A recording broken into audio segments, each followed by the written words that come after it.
Hey, wonderful people. This is the 15th episode of Misfits, where it is my job to speak with rebels, troublemakers, and the unconventionals in Singapore. Try to see things as how they see it and learn from them. Some of this individual includes Danny Wong, who started a $1 million cupcake empire, Betty Lee, who at the age of 60 went backpacking around the world for 400 days, Loh Lik Peng, and a whole lot more.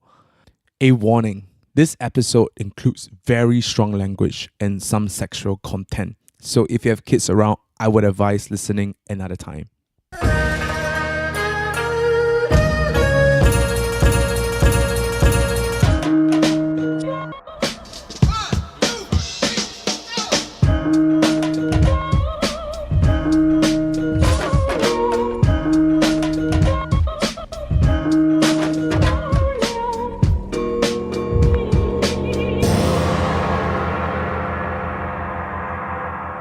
Today on the show, we have Bjorn Sheng, the chef owner of Artichoke Restaurant, Bird, and an ice cream brand, Nana Pop.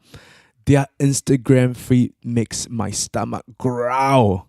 So Bjorn Sheng is also the author of Artichoke Cookbook and writes a monthly column titled Beyond Says for Time Out magazine. On the site, he is a lecturer at the Culinary Institute of America.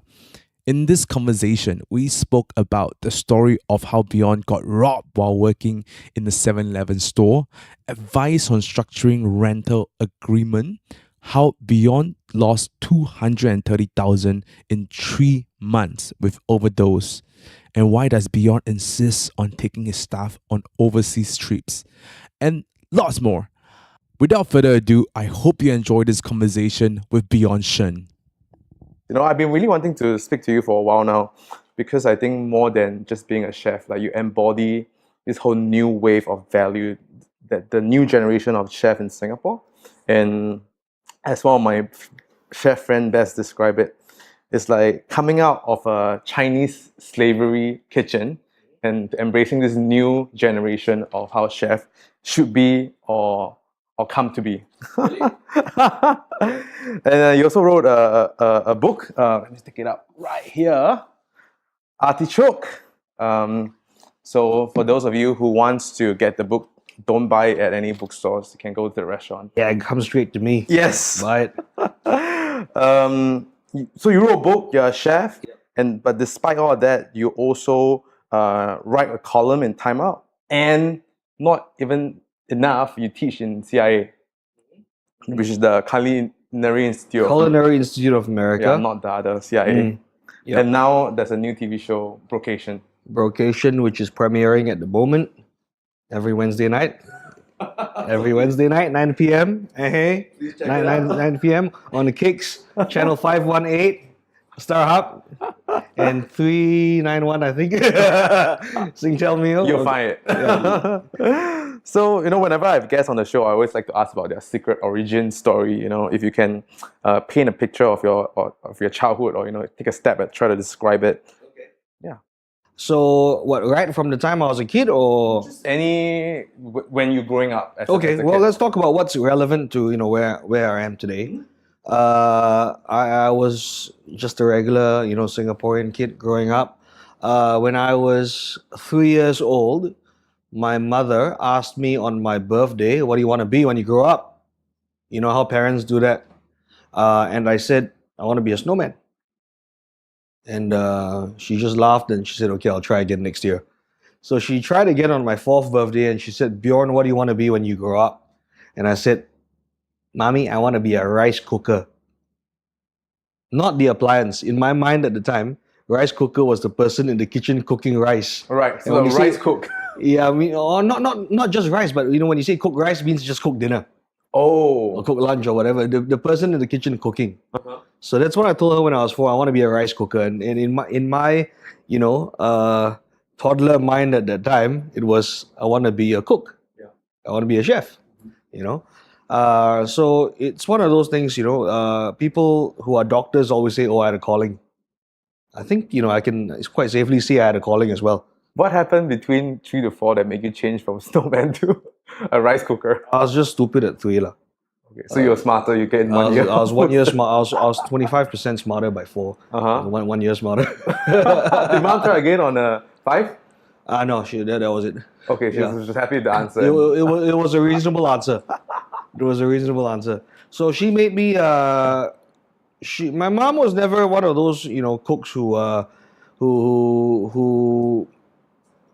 she liked to cook, yeah, but she wasn't like a natural, the one who could do it by feel and all that. She read a lot of cookbooks and all that, so she would make me pancakes and I would try and make a pancake in the shape of a car, but it turned out looking more like a poodle instead. No more, just try to paint. Muck around in the kitchen from an early age. In order to get me off her back, she would put me at the sink to wash rice, just because I was, so hyper. So she would say, okay, Bjorn, wash this rice. And I would take like 1 hour with the rice, just washing it. And she would tell me, wash it till the water goes clear. And as you know, it can never go completely clear. And then I always bring her, mommy, is it okay? And she would be like, no, it's not okay yet. You wash it some more. So just to keep me occupied for as long as she could.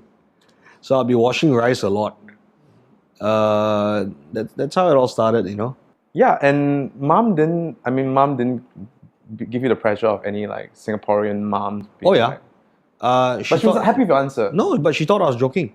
That's the thing. I was always interested in cooking, and she was always excited about my interest in cooking until I told her I wanted to do it for a living. And I was like, oh no.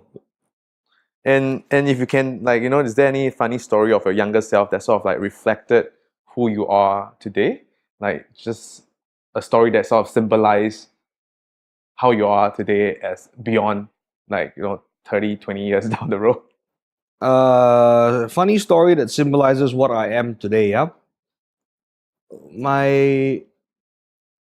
I don't even know what I am today. So I'm trying to think back to a story. Closest resembles. Okay, it's a funny story, but I don't know if it really That's resembles fine. what I A am funny today. story is good. So me and a good friend were at the Jurong Bird Park when I think we were probably in like primary 3 or primary 4. We were at the Jurong Bird Park, and there was this big bouncy castle, right? Wow. And like massive bouncy castle, and there's all these kids inside. And on the outside of this bouncy castle, there were 2 strings. And there was a big sign there saying, do not touch The strings. the strings. Got it. So me and him were like, what's this string do? And we pulled the strings. What happened? And the entire bouncy castle collapsed. And it was like a national catastrophe. Because all the kids were screaming and crying inside. The 4 walls of the bouncy castle came down and basically engulfed everyone inside. And parents were freaking out, organizers were freaking out, security was coming by. Me and my friend just ran the fuck out of there. No one knew? No one knew. Even mom didn't know. I don't think that was the age of security cameras. That's great. Yeah. So it was hilarious because we just ran off to the side, but then we looked back and watched. No, I think when I Like it was some growing up, action movie or something. I'm kind of like you too, like just a bit like rebellious and like trying to like push the line and see where the line is. I remember I had no idea why I do it, but I remember when I was in secondary school, I threw like a fire extinguisher into the bin for no reasons. Someone found it, and then I became good friends with discipline master, and I report to him every morning. For nothing, right? I don't know why I did it. Like I took the door off the toilet for nothing. We stole the door from the toilet in school. After the exams finished, we flying kicked the little tree until the tree came down. We just took turns flying kicking a tree until the tree broke, and we were just happy. I mean, that's the kind of stuff I still do today. No, I think I would like to do more of that too.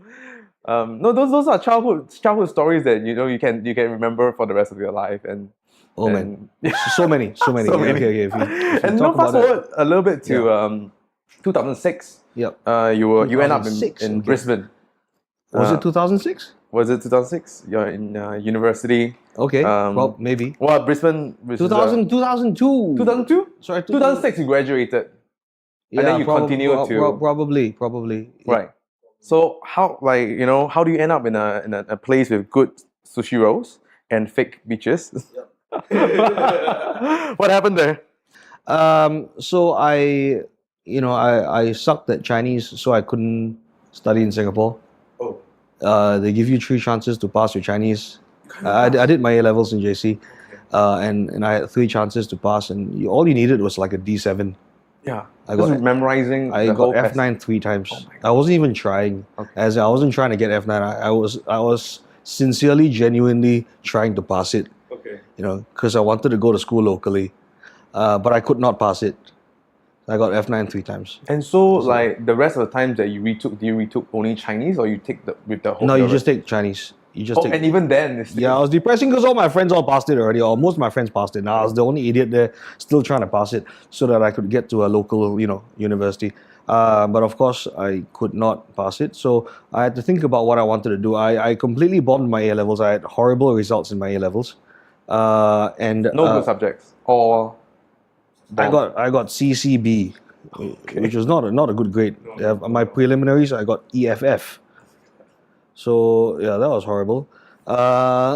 So I thought about it a little bit. That was the turning point in my life where I was cooking a lot for my friends and all that at home. It was like my party trick.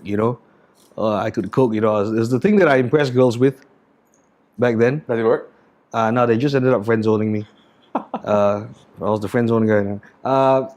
Oh, Bjorn, you can cook. Can you cook for me and my boyfriend? The kind of thing. So anyway, so I was cooking a lot, and it just did not dawn on me that I could turn that into a career. So one day, a good friend of mine, his name was Alex, he said, "Hey Bjorn, you cook so much. Why don't you just become a chef?" Like what? What? I wanted to go study I don't know. I wanted to go study interior design or industrial design at the time or whatever. Which still is a pretty cool course. Yeah, but then he said, "Why don't you go become a chef?" And suddenly I'm like, "What? You can do that? You can do that professionally?" So he said, "Yeah, if you want to, I got a friend who has a cafe at Tanglin Mall, and I can hook you up with him for your first job." So I'm like, "Hell yeah, let's do that!" So I actually went for that interview. I got my first job. Ended up washing dishes. Ended up being a dishwashing job. I washed dishes for like 3 months. 3 months. But on the side, I was allowed to cut chilies and garlic and all that. So I was like, yeah, okay, I'm getting some action there. Yeah. 3 months in, the head chef left. Like he just didn't show up. So everyone moved up a rank. Everyone moved up a rank. I graduated from washing dishes to being on the station where I was cutting more than just chilies and garlic. I was cutting onions, right? And I was like peeling shrimp and all that kind of stuff. So that was really cool. I enjoyed my time, even though I was being paid like $250 an hour. You weren't there for the money, were you? I wasn't there for money. I was getting cuts every single day. I was trying to, at that point, convince my parents that, I fucked my A levels, but I want to go become a chef now. And they weren't really convinced, but through that job and my perseverance at that job, despite $250 an hour, coming home smelling like garlic and bleeding everywhere, that I really wanted it. That I really, really wanted it. So they let me carry on doing it.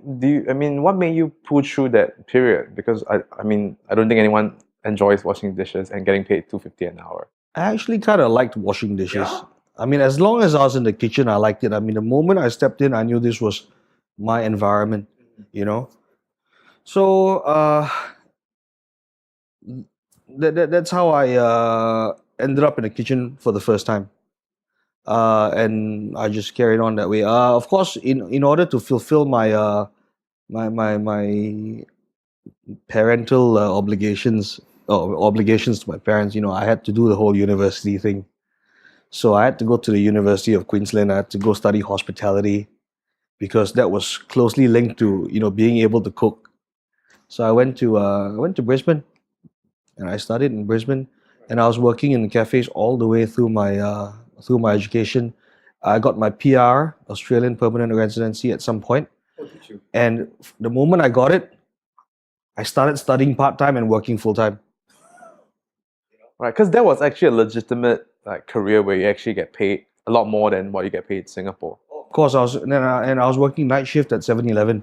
Oh wow, My parents don't know that, but the pay was great. that was great, right? So I was working. I was going to university for a few hours a day. Mhm. After that, I'd finish at about 3 or 4. I'd go over to the cafe that I was working at, work the dinner shift, finish the dinner shift at about 10, 11. Now go into 7-Eleven. How do you even get the PR? Because It was so easy back then. yeah, You just needed someone who was a relative who was already a citizen or PR, good reference. Yeah. You know, you were studying the right course or whatever it was, and you applied, and within I got mine in like 9 months. So it was really good because it allowed me to slow things down over there, and stay there as long as I could, and earn $35 an hour at 7-Eleven. oh my god, Midnight shift. $35 really is even way higher than Oh, it's now. great. It was great. I got robbed a couple of times.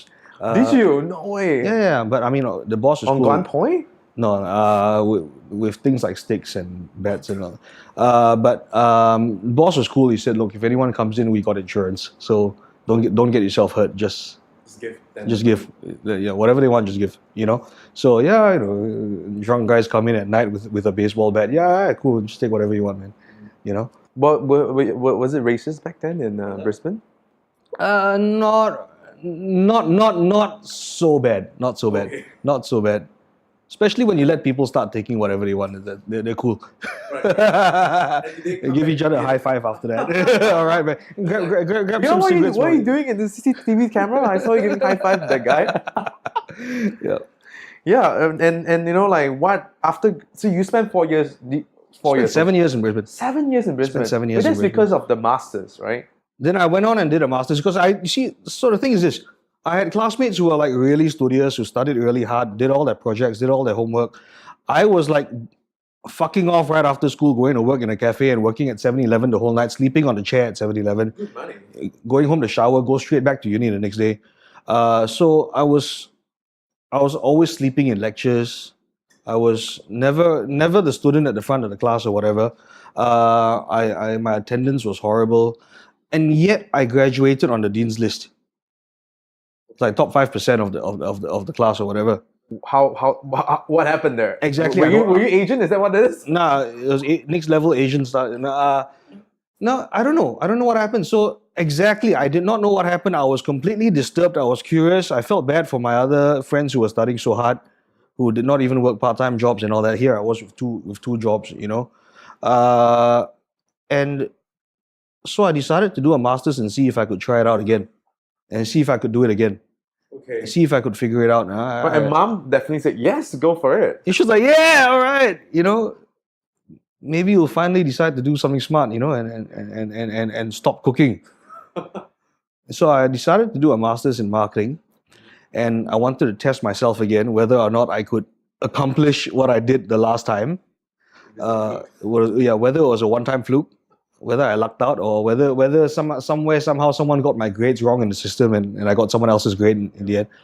I did it again. Oh my god. I did it Again, again. with 2 jobs. By that time, I stopped cooking and working in 7-Eleven because of my good grades, I was engaged by the university to teach. Oh. And I was again being paid like 38 an hour or something. So that was, Better so than it's like $3 better than yeah. an hour better than my 7-Eleven job. So yeah, I was a what do you call a tutor. Do you enjoy your masters? I enjoyed my masters because it was so it was starting to set in. It was really starting to set in. My heroes before that were chefs and all that. My heroes when I was doing my masters were people like published authors and all that. My mind suddenly switched to academia. I did a master's. I did a thesis during my master's, which was I took my master's even further than other people took their master's degree. So I've got an advanced master's, so to speak. That's what it is on paper. It's called an advanced master's because you did a thesis on top of that, on top of your coursework and all that. Again, I was a part-time student because I was a PR. I could space it out. So I spent a lot of my time teaching at university. There was one particular semester I was teaching 7 subjects. That's a lot. 7 subjects on top of my own. Right. And you do it So- not because of money, or do you? I was doing it for the money. Okay. Yeah. I thought you enjoyed teaching. I was doing it for the money. Okay. Absolutely. What's good pay? Fuck that. Money's good. You Yeah, know? money is good. Yeah. For sure. So- Go Yeah. for it. So anyway, I finished my master's again on the dean's list.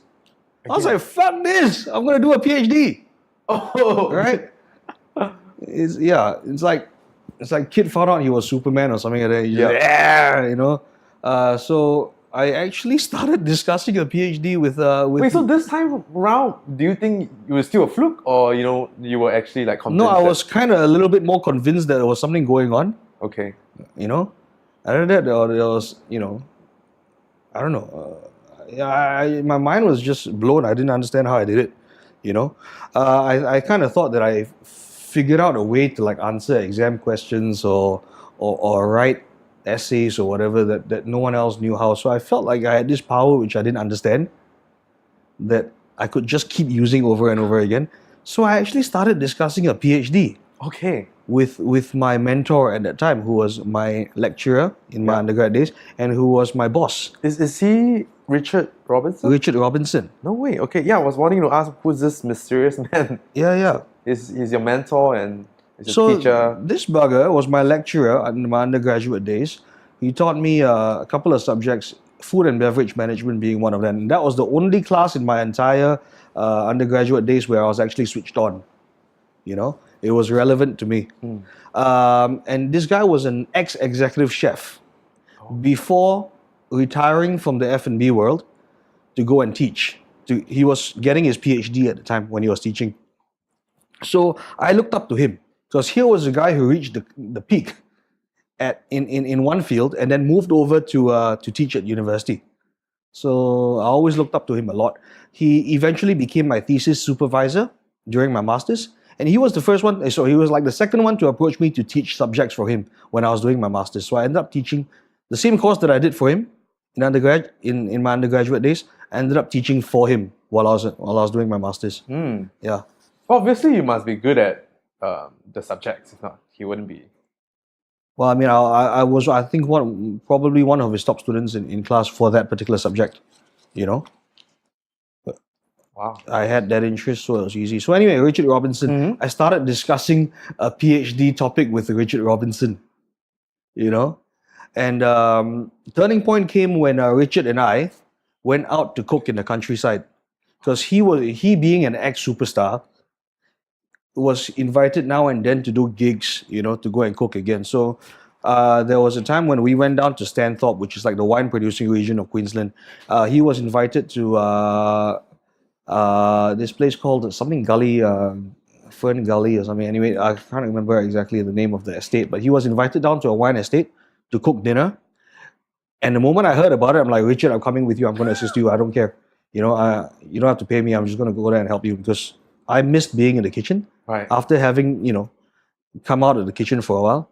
So I told him, Richard, I'm coming with you. I'm gonna help you execute your vision. I don't care what your vision is. Let me be your sous chef for that event. So he said, yeah, come along. So I went along and we went out and we did that event.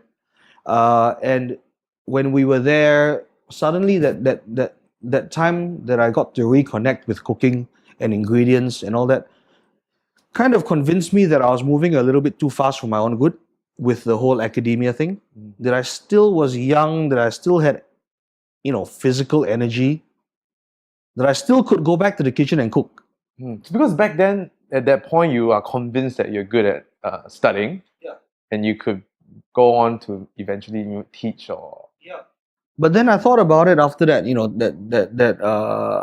that event that I did with Richard, which was this very successful event. We put out very good food. We impressed the people there. And I thought about it and said, look, PhDs, I can come back to this anytime. And I looked around at all my, colleagues and other people doing PhDs. They all had like gray hair. Or they were all like 10 years older than me. I'm like, shit, I feel like a bit of an imposter if I do this now. I mean, here you got this stupid 27-year-old kid who's doing a PhD and going out to teach without any like so-called real world experience apart from my stupid part-time jobs at 7-Eleven and at restaurants and cafes. So I said, look, I told Richard, hey, is it okay if we put my PhD plans on hold? Because I don't think I'm ready for this. In fact, I want to do something with my actual physical energy now that I can. You know? And he said, Bjorn, that's such a good idea. I just never told you that before. Yeah. He said, go out there, go into the world, and come back to me in a few years' time. Wow. You know? And it seems almost like this Richard is such a cool, and down to earth, pretty chill person. Yeah. Despite being a professor of that sort, there's no like a clear line between I'm your sensei or like we're just friends. No, we were really operating on that sort of basis. I mean, we did a lot of research projects together. I was his data entry bitch. I did a lot of data entry for him. I mean, he was my boss, but he was also like I consider him like a father figure and friend. Yeah. You know, he visits me now when I'm in Singapore. He's coming again in January. You know, so we stay in touch a lot.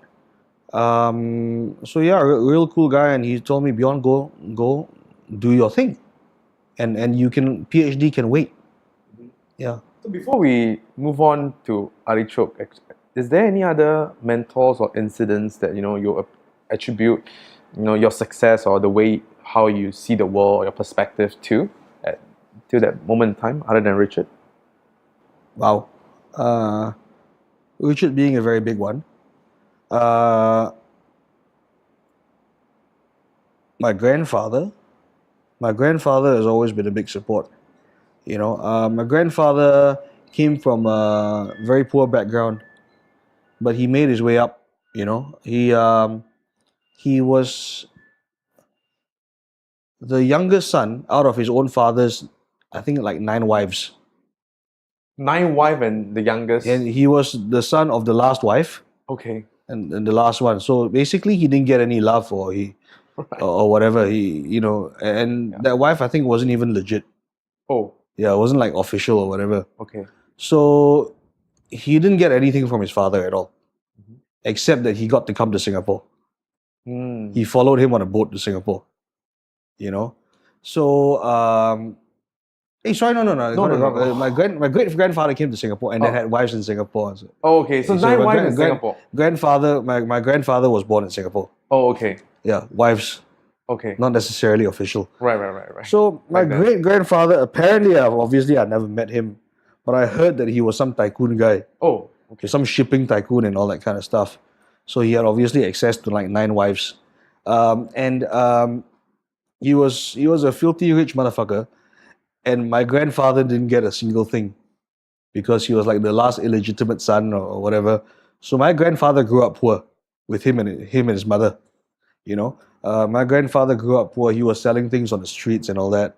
And eventually he begged his way in to get a job as a clerk in Bank of Malaysia, Malayan Bank. And he worked his way up from bank clerk to one day finally managing director of Singapore Finance, Hong Leong Finance.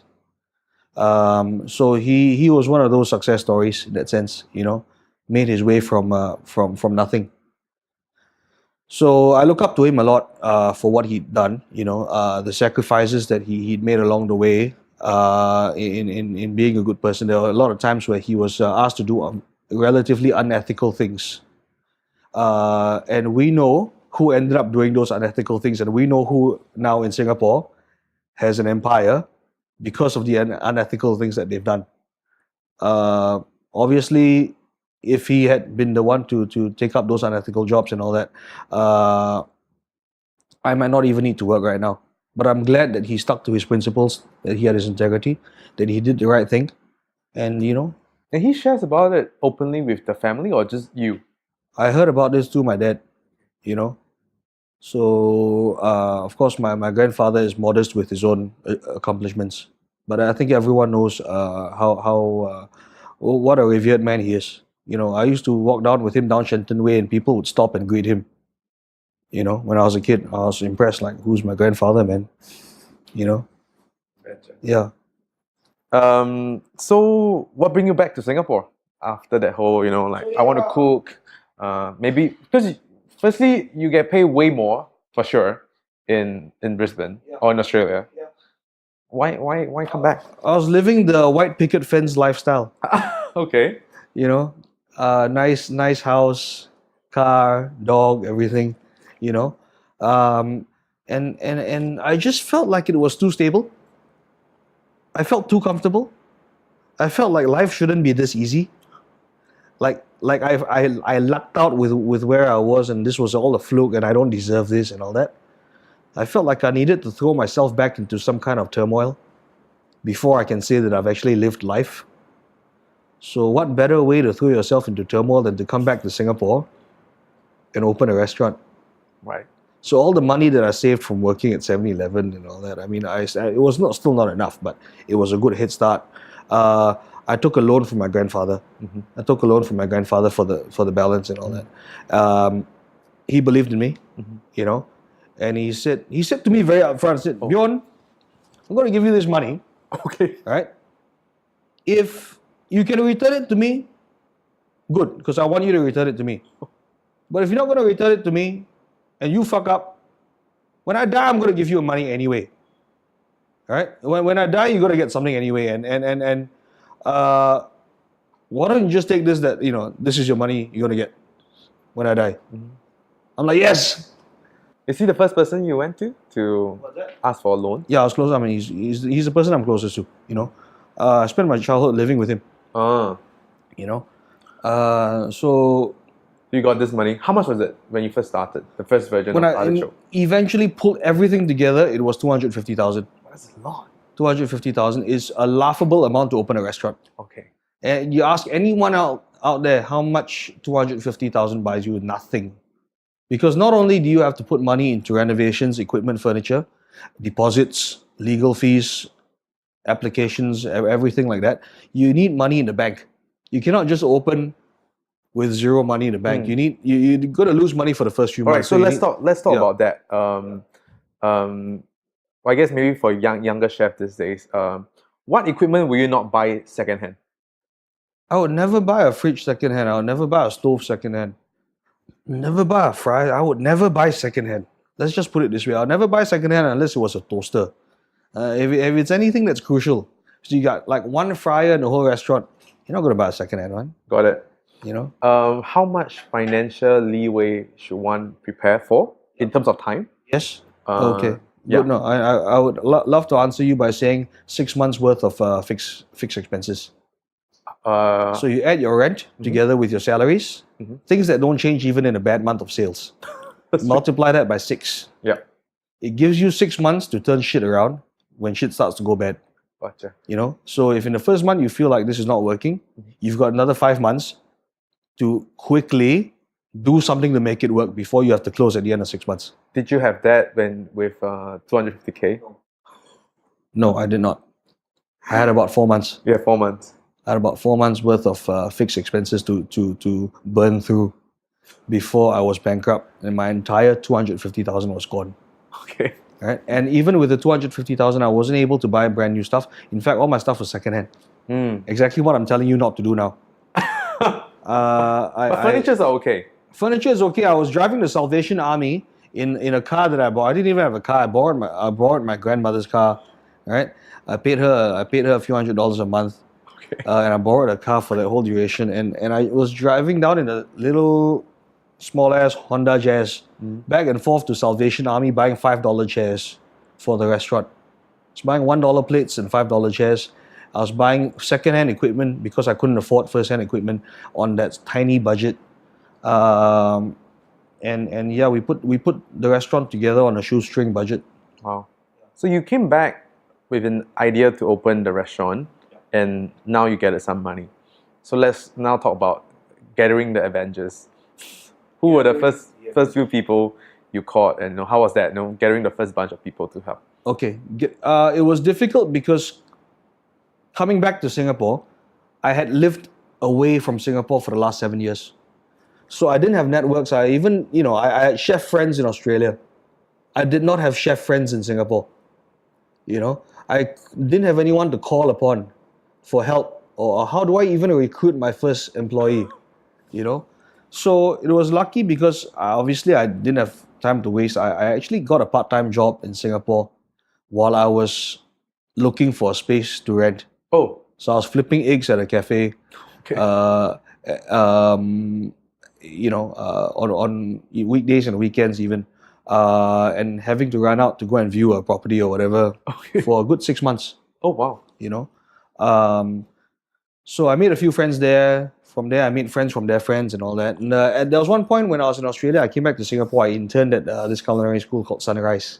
Yes, it's still around. I was the little bitch that helped the instructors set up their mise en place for their classes. So I was an intern lah, you know. So I called my old friends at Sunrise who were the instructors and all that, and they actually hooked me up with some graduating students. Oh, They hooked me up with their student affairs officer who helped me find either interns or just Right. alumni. Yeah. So I managed to get my first sous chef. Jonathan? No, Kel. Cal. Okay. Kel. From there, from my friend Mac. His name is McDonald. Okay. He's a chef instructor there. So Mac said, "Hey, you gotta give you the number of this guy's name is Kel. Very good student, graduated already. You know." So Kel came to work for me first. I put together a motley crew of people. I had another good friend, Brian Chia, who used to run Mossels. He was one of the partners at Mossels. Brian was my primary school and secondary school friend. Hmm. And it so turns out that we both ended up becoming cooks and chefs. Yeah. I was working at this restaurant called Saint Pierre one day, and I felt this massive slap on my back. I turned around, it was Brian. I was like, "What the fuck are you doing here, Brian? You're gonna get me in trouble." He was in the kitchen. Oh my It's like, god. fuck you, I know all these guys. And I'm like, what? He said, turns out Brian also used to work at Saint Pierre. No way. Okay. Yeah. So Brian came to Saint Pierre for dinner, hung out with all the other guys and saw me there. So I actually got Brian in to help me the first couple of months. Brian, came in for a few months on my opening team. I called more reinforcements. I called my good friend, one of my best buddies from Philippines. His name is JP Anglo. He's now a celebrity chef in the Philippines. He's got his own cooking shows and he endorses products and he's like on billboards with like Maggi seasoning, that kind of thing. He's a judge for like MasterChef Philippines and all that. Wow. Yeah. He's on the second season of his own show and all. So he came down and he slept on my couch. He came down and he slept on my couch for a few months and I paid him in Oloa. We went out for supper every night. He didn't even want me to pay him. He said just buy me food every day, And he took his time off and came down and I'm very lucky to have very good friends. I helped him out also. I did a collab with him at his restaurant in Philippines before that and all that. So he was grateful and he came down and said, "Bjorn, I'm there for you. I'll take a couple of months off." So he actually really did take a couple of months off and came down to Singapore and helped out. So I put together a crew like that. Jonathan came from who's my current head chef. He was a cook at the restaurant that I was part-timing at. The cafe where you're cafe, flipping yeah. eggs. Yeah. And he stupidly came up to me in front of the boss when me and the boss were having a chat. Yep. Because the boss was my secondary school friend. We were just so in between service, we were just having a coffee together. He came up to me and said, "Bjorn, you're opening a restaurant, right? When you open, I want to follow you." The boss was there. I'm like, "Fuck you! Your boss is right here, and I'm his friend. You're getting me in trouble." He was like, "No, my friend was cool about it." I said, "Yeah, Jonathan, you've been here for a while. When Bjorn opens, I think you should, Okay. join him." I was like, it's like, "You heard him. It was not my idea. It was his idea. I did not poach him." Yeah. No, especially with manpower being such a problem here in Singapore too, Yeah. Yeah. So, Just like that, Yeah. we got our own motley crew of that's people. so cool. Was there a point, where you think that Artichoke, I'm not gonna make it, this is a stupid idea, time to close shop? Oh, so many times. So many times? So many times. Manpower was killing us. There was a point where I, as the head chef, was actually bussing tables. The only staff we had were my manager on the floor, was my manager and myself, his 14-year-old son at the time, and my 15-year-old stepbrother. We got them in. I call up my brother and say, "What are you doing? I don't care what you're doing. You're coming down and help me. I'm gonna die if you don't help me." He picked his son. His son was probably doing homework at home. He grabbed his son out of home and he said, "You helping us tonight?" Oh my It god. was probably illegal to do that or whatever. Work a 14-year-old kid. But that's the only thing we could do if we wanted to get by. It was so bad. We were almost gonna close because we had no staff to operate the restaurant. When was that? That was in 2011. Okay. within our first year, Wow. towards the end of the first year of our opening.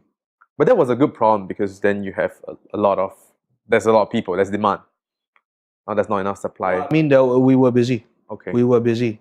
Mhm. We were busy, and people were waiting a long time for their food, and people were trying to get our attention, and there was no staff.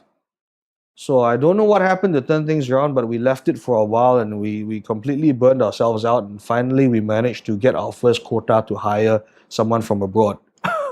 You know, Yeah. it takes time to build up that quota. At the end of the last leg of first year, it was good business.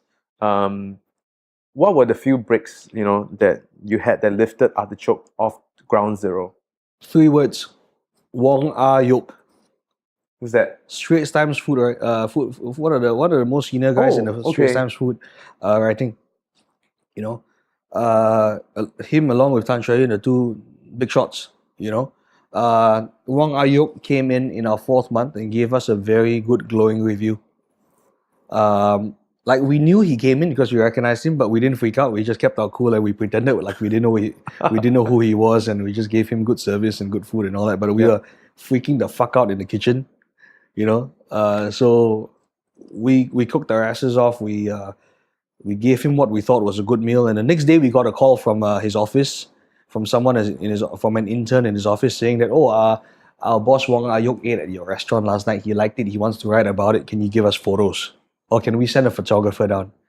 So we're like, yes. And the following weekend, we came up in the papers with a good review, a good rating, and we were flooded ever since. I think the most important thing that he said in his review wasn't that our food was good. He said our food was unique and different. You know, and I think that was good for us. Yeah. Got it. Artichoke. I mean, let's talk about the location of Artichoke right now. It used to be My Secret Garden, right? What's the story behind? Location sucks. Location was so difficult. You know, I was just talking to Ping, and yeah. Ping was just telling me, "Beyond, you got balls. I would never ever open that spot." I'm like, I asked him, so now that I've opened up the location, would you come in if I moved out? He said, still wouldn't. Oh, You know, that's how difficult that location is. But I took that location because I knew of Secret Garden. I knew of the restaurant that was there before. I had tried to impress a couple of girls there before to no Oh, me success. too. Oh, you too? Yeah. Yeah. All right. All right. Yeah. Any success? No. See. Yeah. You know. And obviously, it was a spot that I was familiar with. I was always wondering when I was at Secret Garden back in the day. I'm like, wow, this is such an oasis in the middle of town. You know. I know, right? There wasn't places like Dempsey and Rochester and all that up before. There were all these black and white houses, the trendy kind of places that you have today. They weren't opened up back then.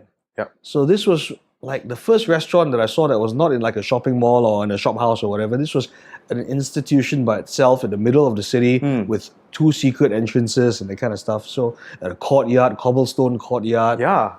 covered by all these other beautiful. buildings. When you're sitting inside, you don't know that you're in the middle of town. Yeah. So it was one of those unique locations where the moment I heard that it was available, I wanted it, despite how enclosed it was. Yeah, so the reason why it's bad is because people literally don't know that you exist there. Even if they No walk one past. knows. Like even if you walk past, right, because it's flanked by so many buildings, you gotta walk past and look 90 degrees in. Yeah. No one walks with their head 90 degrees this way. You know, you always look forward. And if you walk and you look forward, you would still miss it because the entrance is so narrow. You know? So it was a tough place for the first 4 months. Yeah. First of all, we came with zero reputation. We had no money to pay a PR agency to tell people that we were there. I had to get my manager, Ronnie, to literally stand on the road, right, Tasting. smoke his cigarette, Oh, okay. and hustle people in, as if this was like a strip club in King's Cross or something. You know, he literally had to harass people on the street. Have you had dinner yet? You should have dinner inside. You know, we were so desperate. We were doing that for the first few months. Yeah, and when people came inside, they thought, wow, nice space and all that, right? They looked at the menu of Middle Eastern food. Yeah, I don't understand what's this. is this Indian? Is this what? How come got no pizza? How come got no steak? How come no fish and chips? You know, We chose a very difficult cuisine to do. We chose a very difficult cuisine to do, because I was being an idiot, you know. And we But went that's to also a how you difficult got the location. review. That's exactly how we got the review saying that we were different and interesting. Yeah. So eventually we played the long game and the long game worked out. Yeah. But it could have easily gone the other way. And if Wang Ayok did not come, I think we would have been closed in 2 months. Yeah, because you only have 4 months of leeway, financial leeway. Wow. Yeah. I was very lucky as well that Florence Fong came in our first month. Florence Fong from 8 Days. So she heard about us, and she came in our first month and she gave us a good review in the first month. So some people started coming through. But when we went up into the Straits Times, that's where everyone started coming. Now, it wasn't a good thing because a lot of people were upset and we had to answer to a lot of complaints. Because people, when they come with, expectations of Preconceived ideas. well, preconceived that you did not give them, but they made up themselves. So they come thinking that you're a steakhouse, or they come thinking that you've got spaghetti meatballs or whatever, and then suddenly you see something like hummus or baba ganoush on the menu, and we got so many people that actually asked us, "Where is your real food? Where's your real food?" They actually use the word, "Where's your real food?" And I'm like, "Excuse me, this is real food. I mean, it's not like virtual food." But they were looking for pizza. They were looking. 2011, right? Because it's still the. There was a guy. I mean, I was the one. I was the one who said hi to him at the door. I showed him to the table. I gave him the menu, and he called me back and said, "Hey, you're the boss here, right? Where's your real food?" Oh wow. I'm like, "Oh, excuse me. Well, what do you mean by where's my real food?" I would suggest this. I would recommend that. And And they ended up walking away and say, "Can't you make me a steak?" So I only have what I have in my menu. Yeah. yeah, any advice on structuring rental agreement? Because like that being one of the main problem for F&B outlets, people moving out and. I'll tell you how I got the space. Very interesting. So I heard about the space through a friend. His dad worked with some people in the NAC and all that, and this place is owned by National Arts Council. So it's a so-called like government-owned and operated place, and because of that, it's not one of those private landlords who jack up the rent the moment they see you doing well. This is government. They behave in a much more structured, legitimate way. So everything's by the book. So it was a good deal to begin with. I mean, we did not know how much rent they were asking for, but they were asking us to put in a bid and they were asking us to put in a proposal. So they went by proposal. Now, I found out eventually that after I put in my proposal and I did my presentation in front of the board of directors and all that I was in the final 3 and I had to come back for another round of proposals and showing them projected P&Ls and all that kind of stuff, which I was quite good at because I actually did university. Right. And I kind of remember that from university. Some people, if they did not do accounting courses and all that, I don't know how they would have been able to. But I kind of remember stuff from my accounting courses and all that. So I managed to put together a projected P&L, a good spreadsheet presentation and all that. And, I managed to impress the board with my concept, not with the rent that I was willing to pay. I found out eventually that the other 3 people in the mix were established restaurant groups which actually offered higher rent than me. Oh. But because this was NAC, because this was a space that gave young artists a chance to shine and all that, this was like a community-driven space. They decided to give me that chance, and I was very, very blessed to have been chosen. Despite the fact that I offered the least rent out of all the 3 finalists. Yeah. Okay, yeah. I mean, that makes sense now.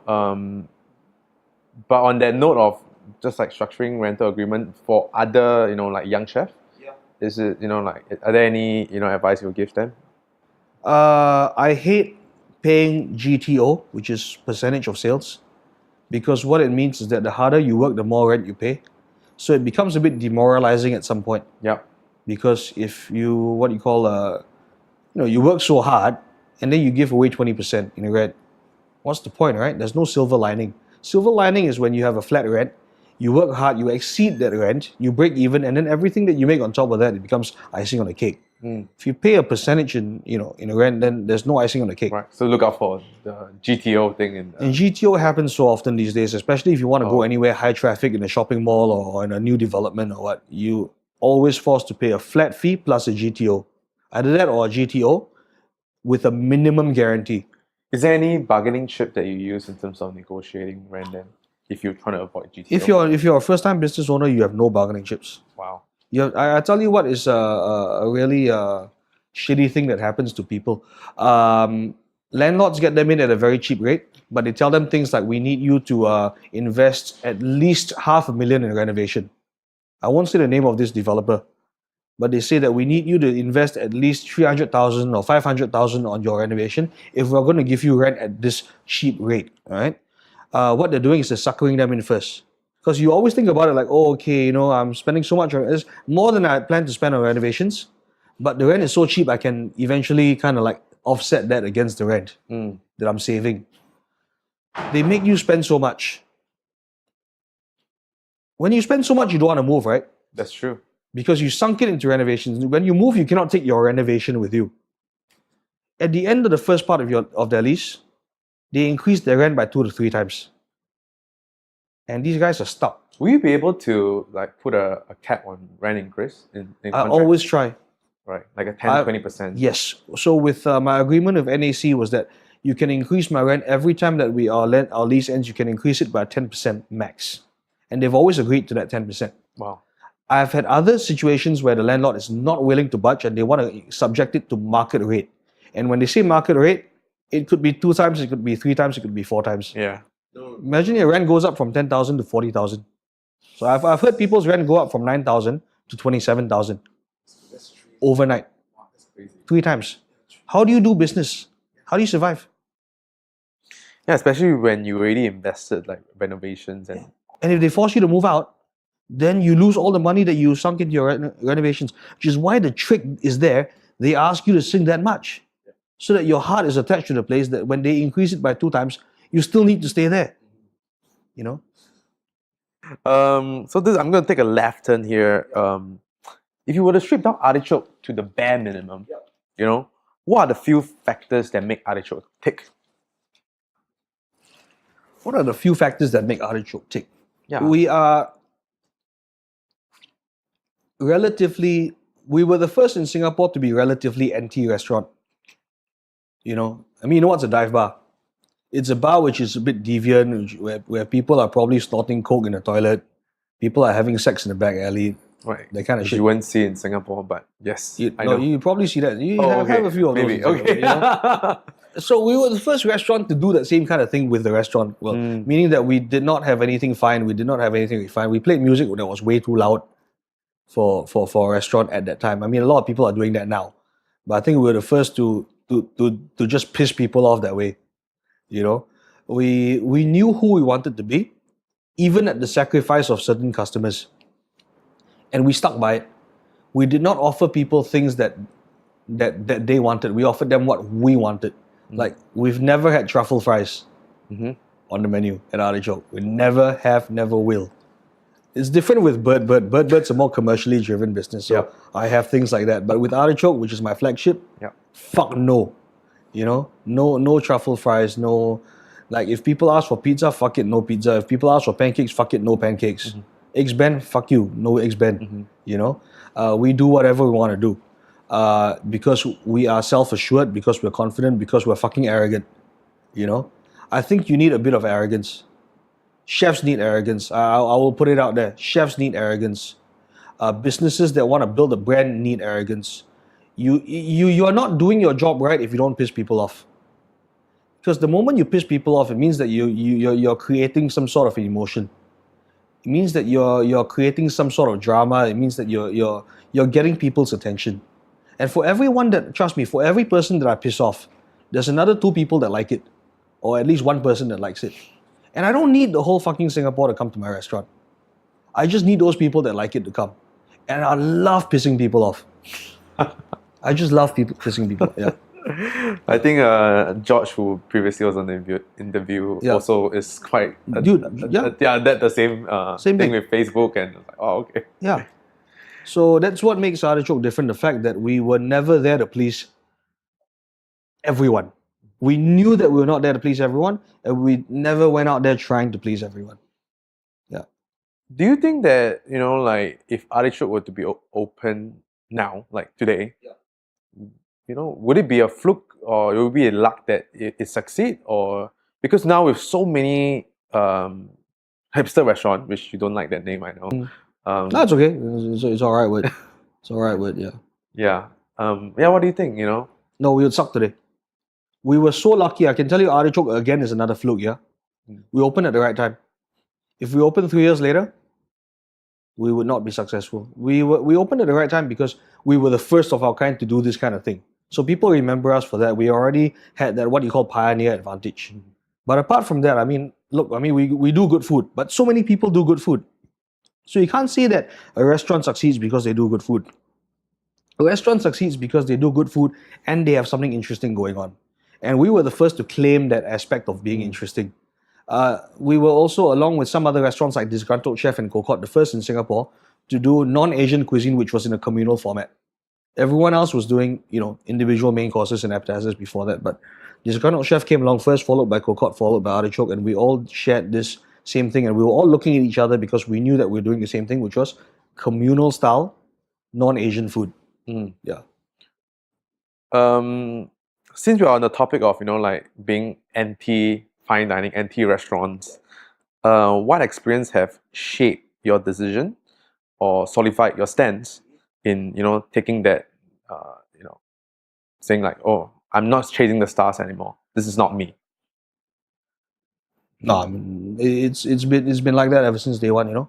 It's been like that ever since day one. When we heard that Michelin stars were coming in Singapore, the first thing that I did was go into my kitchen and pull everyone around and I asked them, all right, so how many of you guys want stars? And everyone's like, yeah, like fuck you all. We're not, like fuck you all. We're not going to change what we're doing, all right? And they're like, But why then? Why the whole? Because we were successful before Michelin stars came to Singapore. There's a reason why people like us. And I don't want to change that just because the star system comes to Singapore. I agree that Michelin stars are good. I'm really happy for my friends who got them, but that's not me. That's not us. That's not what's made us. That is not what has brought us to where we are. So if we start changing that, then we are changing ourselves. And why?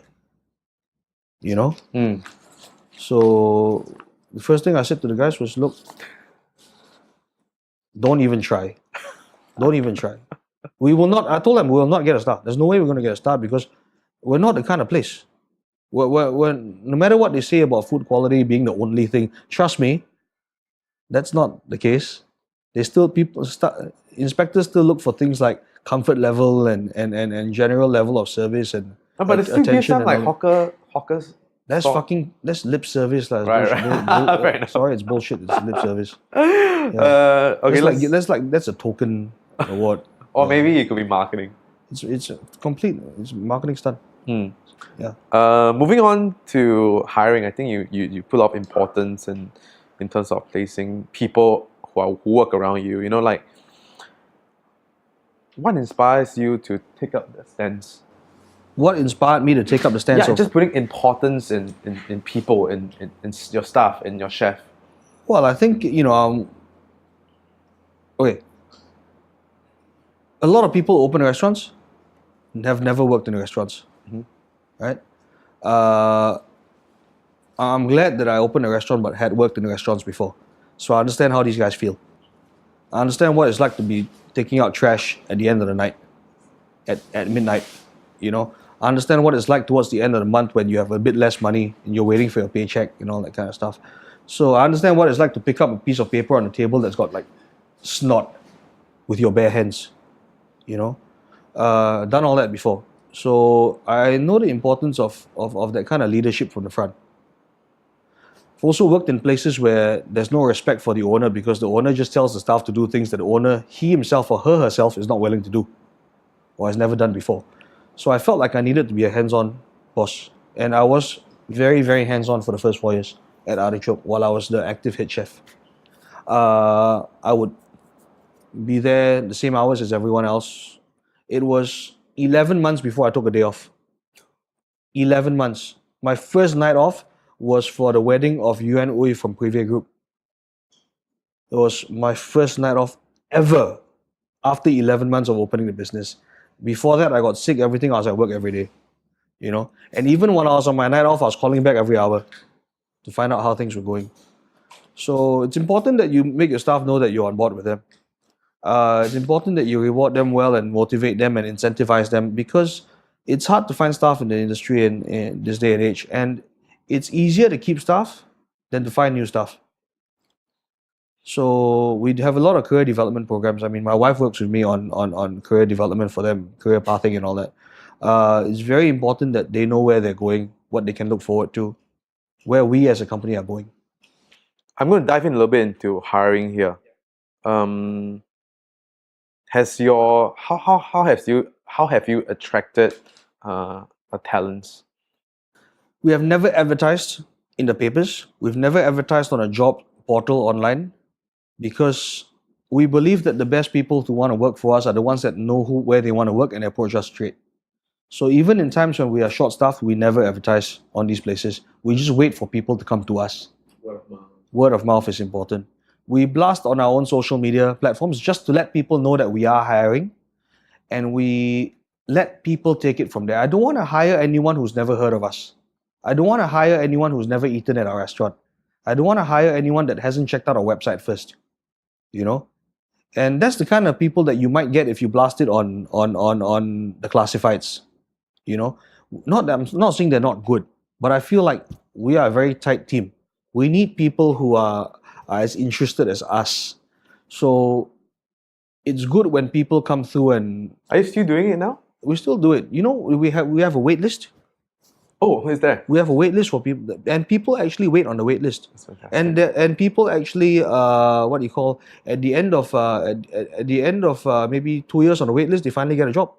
Of course, they're not waiting for the whole 2 years. We tell them, look, you know, we don't have a space for you right now, but if you don't mind, can we put you on a wait list? Yeah. And I'd like to, recommend you work somewhere else first. Mm-hmm. And they go work somewhere else. And the moment a spot frees up, they tell us, please call us, and we call them, and straight away they're like, okay, I'm in.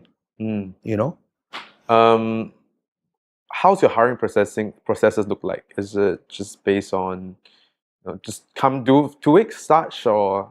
We never hire anyone without them doing a stage first. So we've got someone coming for a stage this Friday at Artichoke, I believe, and we got someone doing a stage at Bird on Wednesday, which is tomorrow. Yeah. We need them to know that they're making the right choices, not just a one-way street. We need them to know that they're going to love the job. Because we don't want someone coming in and then changing their mind 1 week later or even 3 months later. So this person needs to know what they're getting into. This person needs to know the people that they're going to work with. So some work for an entire weekend, some work just for 1 day. They don't really work. They come in and observe. I call it an observation day. So we don't judge them on their observation day. If they want to get their hands dirty, which a lot of them do because they want to impress, then they can. But if some of them just want to hang back and watch, they're most welcome to hang back and watch. And we don't judge them for that. And this is 1 day? And it can be just 1 day. Okay. Yeah, it can be just 1 day. And then what's the usual period that you put them? 2 weeks? No, just 1 day. Just 1 day? You just watch for 1 day and then you sleep on it, and I say, look, you don't tell me now. Tell me tomorrow. Right. Sleep on it tonight. Call me tomorrow if you still want the job. And if I'm not wrong, also, like, you guys are the first F&B outfit to bring your staff on overseas trip. I don't know about that. I mean, we did that since 2011 now. One of us. I don't know if anyone else does it. Personally, I don't know. Yeah. Where did you get the idea from? Like, or how? Because well, firstly, you're spending a lot of money, and then the restaurant's closed, so you're not making money. It's a huge opportunity. You know how much it costs? A lot. You know how much it fucking costs? Would you like tell me? Out of pocket, just for the trip. Okay, Yeah. let's talk about where we went earlier this year. We went to Melbourne earlier this year with 22 staff. Yeah. We went to Japan last year with 21 staff. Both times, my budget for the actual trip itself was very tight already. We were compressing our budget. We were, finding 3-star hotels to stay at rather than 4-star and 5-star hotels. Right. We were as best as we can, always trying to fly a budget airline or whatever. Yeah, Tuesday or Thursdays. Or flying on a Monday, Sunday night or whatever. We would spend about 40,000. That's my budget, 40,000, while we are there. in flights, accommodation, spending money, right? And whatever activities we want to do, group activities and all that. The closure of the restaurant, I can't tell you how much because then you can figure out how much I make at the restaurant. But the closure of the restaurant brings that whole figure to a six-figure sum because of the opportunity loss. Yes. We're still paying staffing, we're still paying rent, but we're not operating for one entire week of the month. Yeah. And there was one time we took them away for 10 days, Japan. 10 days. We were closed for 10 days, Oh my god. you know? So that's like 1/3 of the month. Yeah. So we make a massive loss. We make a massive on paper loss that month, which takes the next few months to make back. When was the first trip since Artichoke? Like 2 years in or one? Okay, the first trip was not everyone involved, unfortunately. okay. The first trip was just me and Kel, Mm, my sous chef at the time. yeah. And that was to Melbourne. That was in 2011. So first year, That was we opened in 2010. also second But year. we did it in like the middle of 2011, so kind of towards the tail end of the first year. Right. When we started to get busy, when we realized that we really needed to understand ourselves and give ourselves a good solid branding and personality. And then the following year, we started getting everyone involved because we needed to renovate the restaurant. Okay. So we said, fuck it, let's get everyone on board and let's go to Bangkok. So we went to Bangkok. Right, right. And after that, we went to Sydney, then we went to Vietnam, then we went to Japan, then Melbourne, and then next year we're still thinking where we're going to go. Right. You know, we pay for everything: airfare, accommodation. So why Spending why, money. why then the the insistence to do that for your staff? Okay, several reasons. First reason, talk about the most practical one, is that you know how in Singapore service charge is never distributed to staff. In most cases, I'd say that maybe only about 5% of restaurants or less distribute service charge. I believe that it should be distributed either in cash or in some other way that benefits the staff. Staff engagement activities, staff development and all that kind of stuff. That's how we spend it. That's how we spend our service charge. I also feel like if I give them money, right, they would spend it on soccer betting, they'd spend it on cigarettes, they would spend it on other vices and all that kind of stuff, which is not going to benefit them or their careers. So we give it to them in a mix of good bonuses as well as personal career development opportunities. That's how we do it. Second of all, if you are working in the service industry as a service provider, how can you be a good service provider if you are not a seasoned consumer yourself? How do you know what kind of service your customers expect when you yourself are not a customer very often? And when we work in Singapore, we're not the customers very often because we get Mondays off, right? And when you get a Monday off, most of the time you're sleeping at home. Well, and the rest of the restaurants are not open too. Or if you eat out, you're eating out, or you're eating at home with your family or whatever. The first time in a week you're eating with your family, you know. So if I just let them be on their own, they're not gonna develop themselves that way. So we found that we needed to what you call orchestrate that development. So we needed to bring them overseas. We needed to bring them out of our own restaurant and give them that exposure. We needed to bring them to other places, not to copy things, but to benchmark, to see where we stood versus other places, to see what other places were doing that we weren't doing, that we could look at possibly trying to do at that same level, to keep ourselves competitive and keep ourselves good for our customers. You know, benchmarking is very important. How do you know whether or not you're doing a great job or a shit job unless you eat out at other people's places? So let's just dive into one of the trips to Japan, right? 10 days. Because I am also going to Japan next month. It's my first time visiting. What do you guys do on the 10 days? Just eating all the time? Yeah, we went out. Everyone got pocket money. Everyone gets enough money to eat at restaurants, you know. And everyone just went out and looked at ingredients, got inspiration. We get inspiration, even though we're a Middle Eastern restaurant. We get inspiration from things that are not even Middle Eastern, you know, because we're not an authentic Middle Eastern restaurant.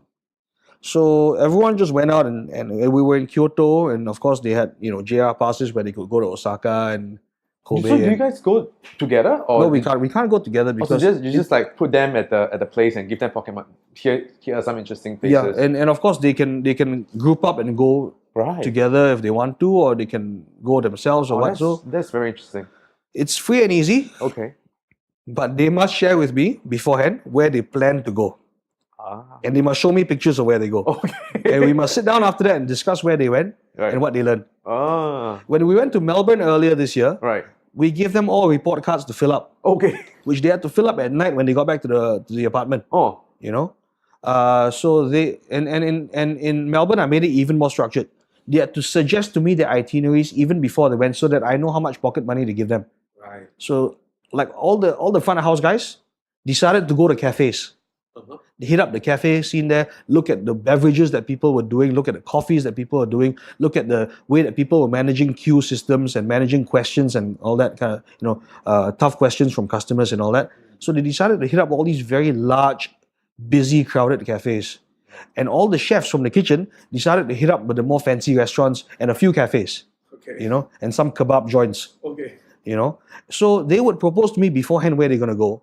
And sometimes the front of house guys mix it up with the back of house guys. So 2 guys from the kitchen, 2 guys from the front of house will go out together to one place. And the next day, they will split up again. And all the kitchen guys will go to another place. The front of house guys will go to another place, that kind of thing. So everyone has an itinerary for me for every single day, every single meal of the day.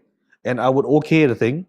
And I would set the budget for that person for that day and for the whole trip. I can see why Roxanne is so busy now. Oh, it was tough calculating this. So not everyone got the same amount of money. Yeah. Yeah. But that's also because not everyone went to the same places. Yeah. Has it always been like that, or? This was the first time we did it this way because we didn't want people to feel constrained by the money. If someone went to a restaurant, I don't want them to feel like they have to only 5 people share 5 dishes. I want them 5 people to be able to eat 9 dishes and have 2 cocktails each, just so that they can experience more, But if I give everyone a flat figure, then And we also found that sometimes in previous trips, people were saving their money. Oh. Yeah. Like in Japan, they weren't really going out. They were eating fast food instead. They were taking their money going So home. now you give them a and report then card. buying fucking 4D with and losing the amount. So fuck you. You gotta tell me where you're show gonna me go. your Instagram picture. Right. Discuss with me, come back, discuss. Every morning we'd meet up in my apartment Right. in Melbourne and we'd discuss where everyone went the night before and all that. Before we set off for the day. That's awesome. Yeah. So that's just one aspect of staff Right. development. The other one is we send our staff overseas on their own. My head chef Jonathan, I sent him to Copenhagen for he went to Copenhagen for 4 months. Oh. I covered his salary for the whole time. Was it for the event? What's that food event? We did a food event there. We did the Copenhagen Cooking Festival. That's where we started to build networks and contacts over there. We collaborated with the Klaus Meyer group.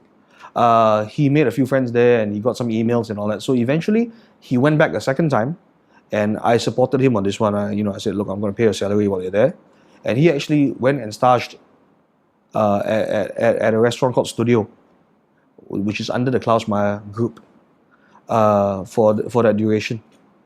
And I got his back over here. So we pay for things like that. My sous chef Frankie just came back from Philippines. I sent him there. I hooked him up with my chef friend JP, who's got several restaurants now. Okay. He basically followed JP everywhere, and he cooked at JP's restaurants. He followed JP to do demos for the public and all that, and all these press events and all that. And he spent another week traveling around Philippines with JP and JP's cousin after that, all paid for by me.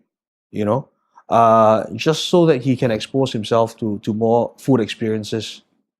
And then when he came back, we just did a Filipino event on Sunday night. Nice. Where he did a pop-up at Artichoke and he just cooked whatever he was inspired by from his last trip. So it's personal development like that.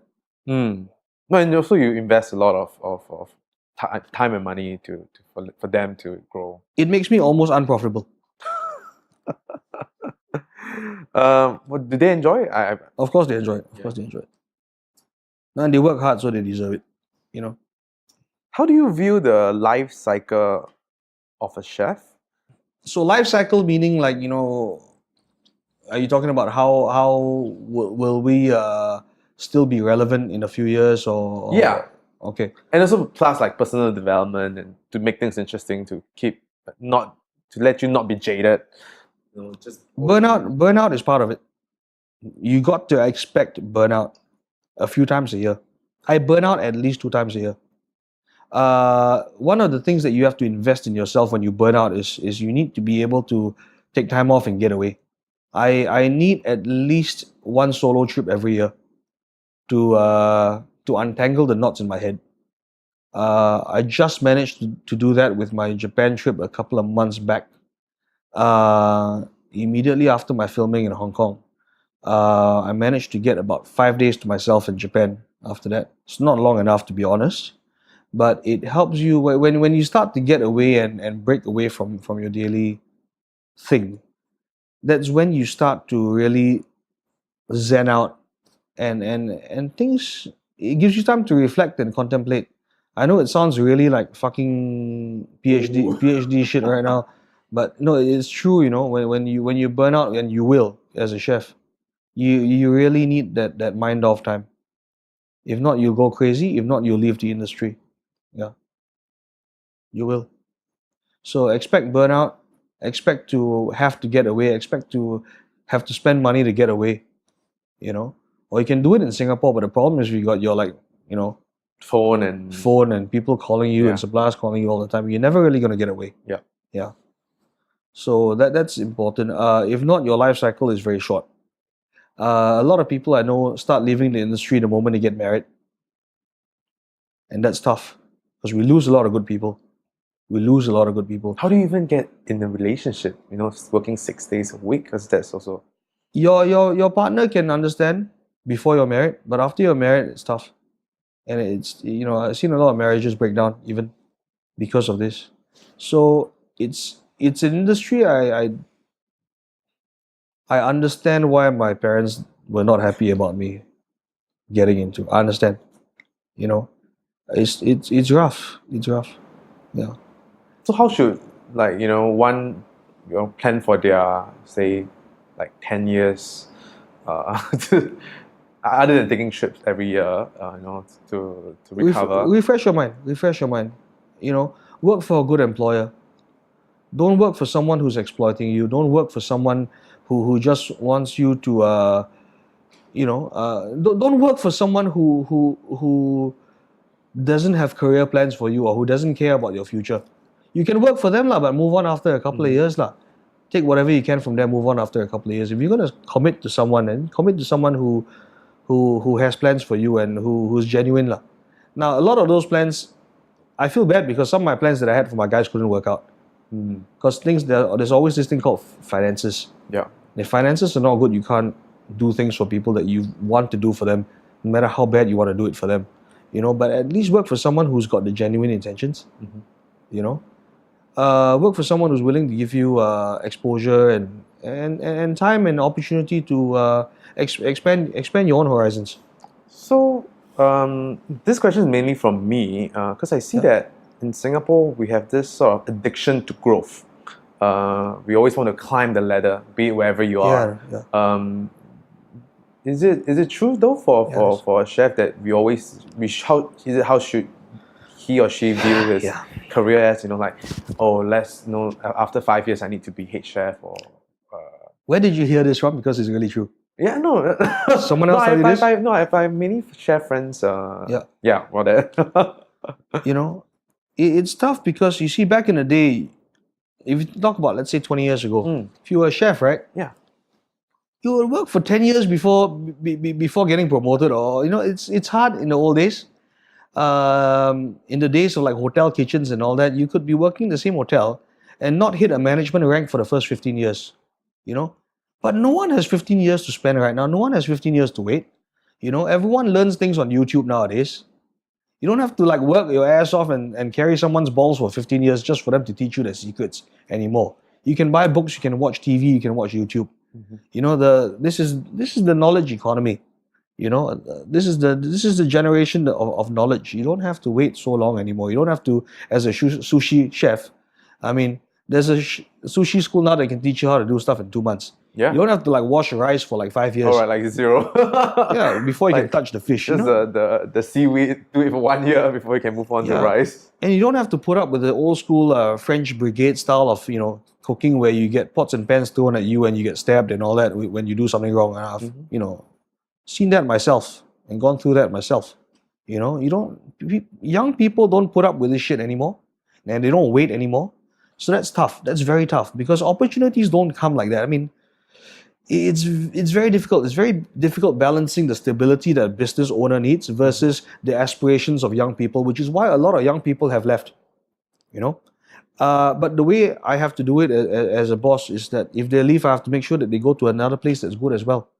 You know, I might not be able to give them all these opportunities. I tell them already, look, I mean, how many restaurants can I'd love to open a restaurant. If I had all the money in the world, I'd love to have you all have your own restaurants.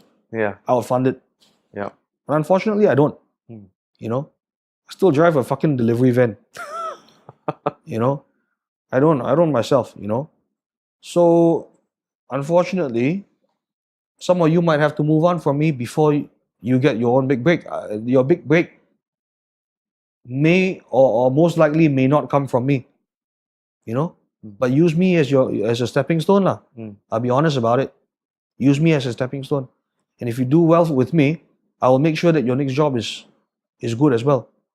You know, So, you know, when you first started cooking, when you first started wanting to open a restaurant, it's always the whole, you know, the love for being in the kitchen. And I think being a business owner, sometimes you don't have the luxury to do that. no, you don't. Um, That's the biggest fallacy. That's the biggest lie. The biggest lie is that if you open your own restaurant, you can be surrounded by food and cook every day. yeah, well, how do you, you know, what is that inner self-talk that you tell yourself that, you know, wow, I'm not in the kitchen now, why the hell am I doing this? Yeah, I mean, I started to realize the moment that I opened Artichoke and I realized that there was so much paperwork that I could not be in the kitchen in the afternoon. I wanted to be part of prep.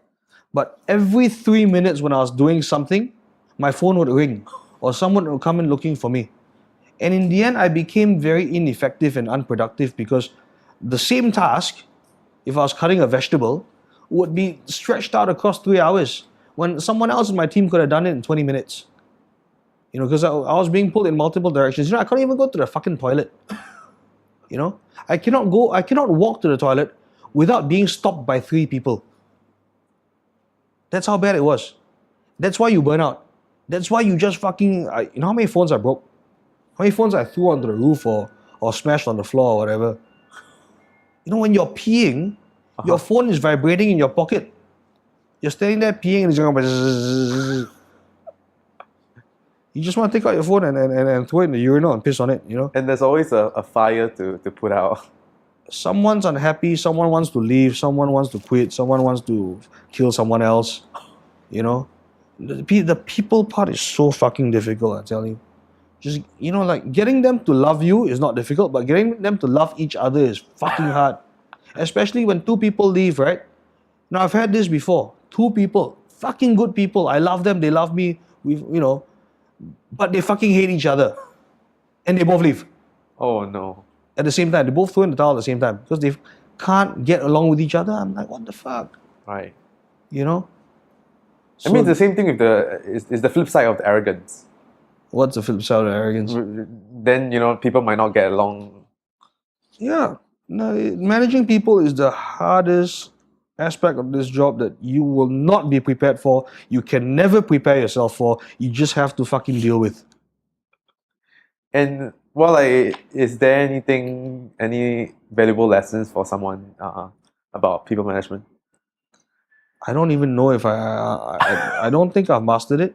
Okay. I'm far from understanding it in full. If you were to go back to tell your younger version when you first started some lessons. No, you will lose people.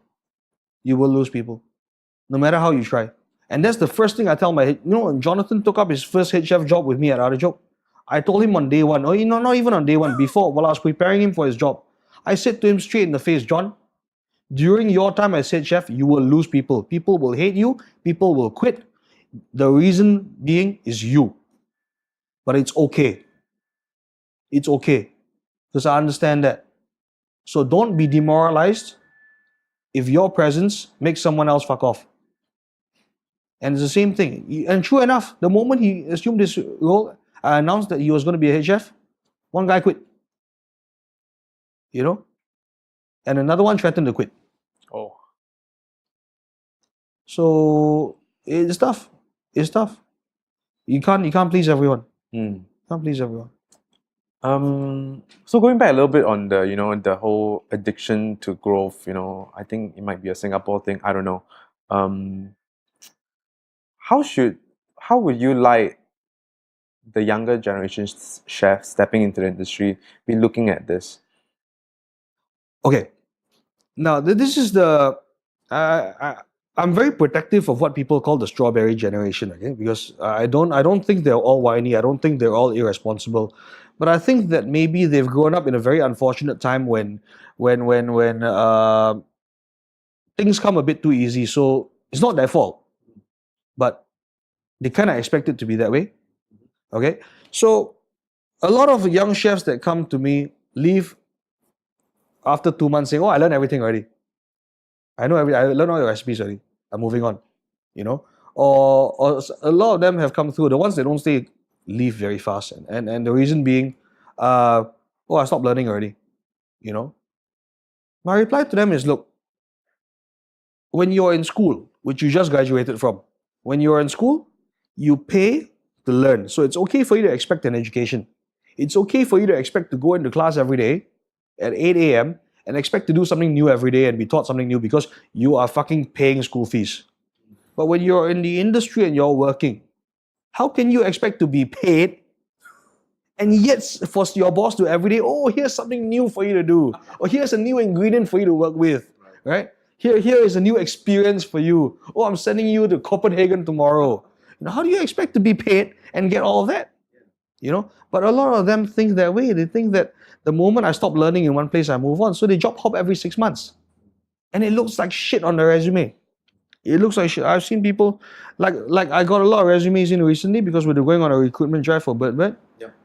And I've got this guy who's like spent 3 months in every place that he's worked at, and we're not even going to call him for an interview because he spent 3 months everywhere. And he's probably got the same mentality that, look, I want to go to a job where my superiors will teach me something different every day. And the moment I stop learning, I'm going to stop working. Well, fuck you. Okay, then if you want me to do that, then you pay me to work here lah.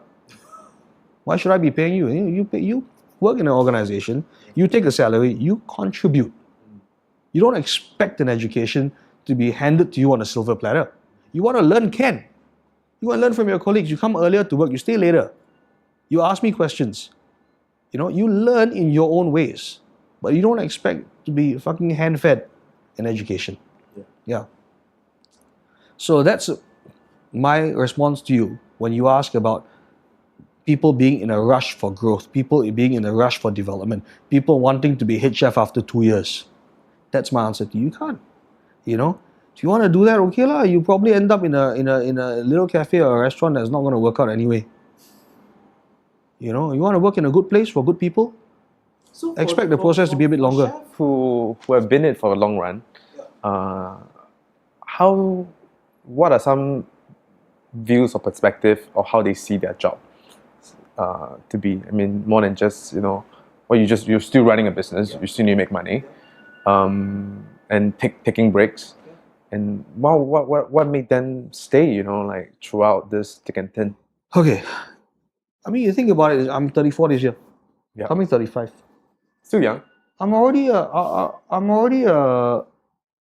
been the head chef of my restaurant. Already looking after 2 restaurants and an ice cream brand right now. Do all these things on the side. I mean, what more is there to life?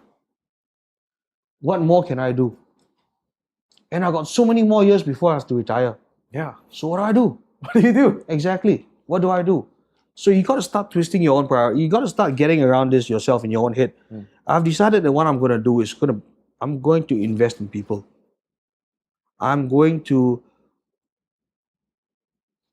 let me gather my thought here. I'm going to I don't say invest in meaning financially. I can't.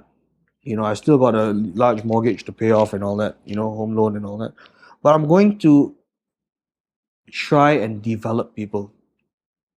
I want to give back lah. And if you think about it that way, then there's no end point to that. There's no end to being able to develop people. There's no end being able to make a difference, touch someone's life, turn them from girl into woman or boy into man. Time to mentor someone. You know how chef mentors always, people like Daniel Boulou always get spoken up by people who've ever worked for them, their proteges and all that. They were that generation of chefs who gave birth to so many great chefs today. It's never a boring job when you think about your job that way. I want to do that too. I want to do that too. That's the only thing I can. That's the only thing I got right now. It's the only thing I can do now. You know. Wow. What scares you the most about being a restaurant owner? Every day, everything, everyone. What scares me the most is that everything can be stable today, but everything can come apart tomorrow. That's how volatile it is. Everything can fall apart tomorrow. You know. Everything was stable. My wife's supposed to give birth in February. Jonathan, my head chef of Artichoke, has just told me that he's leaving. Oh, well, he's just got married. He just got married. But he's leaving because he's got an opportunity somewhere else. Because I wasn't able to grow fast enough to give him that opportunity. I feel bad for that. He told me in a very good way. He gave me more than advance notice. It's still very heartbreaking. It's still very difficult. I still love him. He still loves me, I know. We're leaving. He's leaving on good terms. But the stability that I thought I had yesterday, it's not there anymore. And I thought that then the first year of me being a dad, I could be able to maybe have a little bit more time at home. Now it doesn't feel that way. Now it doesn't feel that way at all. Yeah. So I've been thrown into this turmoil. A lot of people, when asked about, when to interview you, they bring out a topic of investing. Not basically finding investor and go about finding funds. What are some pros and cons of using your money versus investors' money? I don't know. I've never used investors' money before. Everything that I've opened after Artichoke came from organic growth of Artichoke. And I can tell you that I have net effect, meaning that I have lost everything that I've earned. My good friend Yuan from Privé, like I was saying, went to his wedding. Before I opened Artichoke, he was already an established restaurateur in Singapore. He had about 8 restaurants at the time. So I very jokingly asked him one afternoon, say, "Hey Yuan, so how rich are you now? How many boats do you have?" He's like, "Fuck you, I have no boats. Still live with my, he's like, I live with my in-laws." So how many mansions do you fucking have? And I didn't believe it when he told me that he lived with his in-laws and that he didn't have any of those things. Now I understand. Because you know that every cent that I've made at Artichoke in the last 3 years has been lost. Oh, is lost or reinvested? Reinvested and lost. In everything that Artichoke made in year 1 and 2 went to this place called Overdose, which was a bakery that I once had. Yes. And it was lost in 3 months. 3 months? 3 months. Everything that I made in year 3, 4, and 5 of Artichoke went into my restaurant Bird. And so far it's been losing. Basically, I've made nothing Right. from all my last 6 years at Artichoke, apart from my own salary and apart from the other consulting gigs that I do outside and teaching and all that kind of stuff. That's where my money comes from, not from the restaurant. Because as fast as you can make it, you can also lose it very, very, even faster. Wow, I'm astounded to hear that in 3 months you lose. How did that happen? Why, with at least with some knowledge of operating a restaurant, you would think you wouldn't fall into that trap. Exactly. How did that happen? So I opened at Waterloo Centre, right across the road from Artichoke, because I wanted a place where I could bake bread and send the bread down to Artichoke, fresh every day, Yep. within 10 minutes. So I was looking for a space near Artichoke. So I found a ground floor unit at Waterloo Centre that was really nice unit. It was a tuition centre, but the facing was a big open field. And it was just across the corridor from a big open field. So there's a little walkway, maybe about 1.5 meters wide, and it was just this big field Yeah. across. So I spent money on renovations. I told you before that renovations cannot be taken back, right? Okay, so I spent money converting the place from a tuition center into a bakery with a massive open window that looked out to this field. I built a nice bench on that window so people could sit on the windowsill. The windowsill was basically a bench and drink their coffee and eat their Middle Eastern pastries and all that kind of stuff and look out to this field. Yeah. in the back of my head, I was always wondering what's going to happen to this field. So I spoke with the landlord. Say, oh, nothing's going to happen. Don't worry, nothing. It's been like that for years. It belongs to the government. 2 months after we spent about $200,000 doing all of that, that field became a construction site. It was 1.5 meters from our front door, and that 1.5 meters from the front door was also scaffolded all the way up 5 stories. So no one want to walk by. First of all, there was piling, there was drilling. The big open view that we had now became a white board because of this scaffolding. Right. They boarded the whole place up. I thought, okay, how long can this go on for? Let's ride it out. I found out that it was going to go on for 1 whole year. 1 full year. Our business, which was good in the first month, went to virtually zero in the second month. Our business, which was good in the first 2 months, went to virtually zero in the third month. Virtually zero. That was a corridor between the open field and the shophouse units. People would use that pathway to cross between Queen Street and Waterloo Street. So it was a thoroughfare. Our publicity came from people walking through. They cut off one end. They cut off one end totally. So there was a dead end. So no one will walk there. From a passageway, it became a dead end alley. So no one walked in anymore. People walked around the whole thing. And this big view that we spent so much money and so much time building, and all the months of rent that we paid while we were renovating to open up this thing, and all the applications that we made to HDB to knock down this wall to make this big window, went out the drain. And we found out that our landlord knew about this earlier. Oh. Didn't tell us. In fact, told us the opposite. Oh. And when we came into our landlord and said, hey, can you give us some kind of concession? Right. Because he threw the book at us and said, no, sorry, you signed the lease. Oh. By the 4th month, we lost so much. You know, when you pay salaries and pay rent and you have 0 sales, Yeah. that's fucked. Yeah. By the 4th month, we were so fucked we had to close to cut our loss. Wow. And landlord didn't even Didn't give a shit. Wow. Didn't give a shit. And by that time, we sunk all that money into renovations, and we suffered bleeding for 2 months.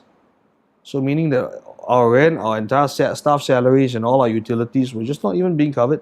And plus needing to pay that Pay the landlord. rent, and then plus having to break the lease, we had to pay a penalty to break the lease, and find a new tenant, Yeah. and move out. Yeah. All that cost money. All that cost almost $230,000. That's what I mean by every cent that I made at Artichoke was lost in 3 to 4 months. Yeah. So speaking on challenges, if you would compare, Singapore and Brisbane since you're there, Yep. what are some challenges that we face here in Singapore, the F&B scene, Yep. that is non-existent in Brisbane? I don't Just know. I've never run business in Brisbane before. Okay. I've never run a business in Australia.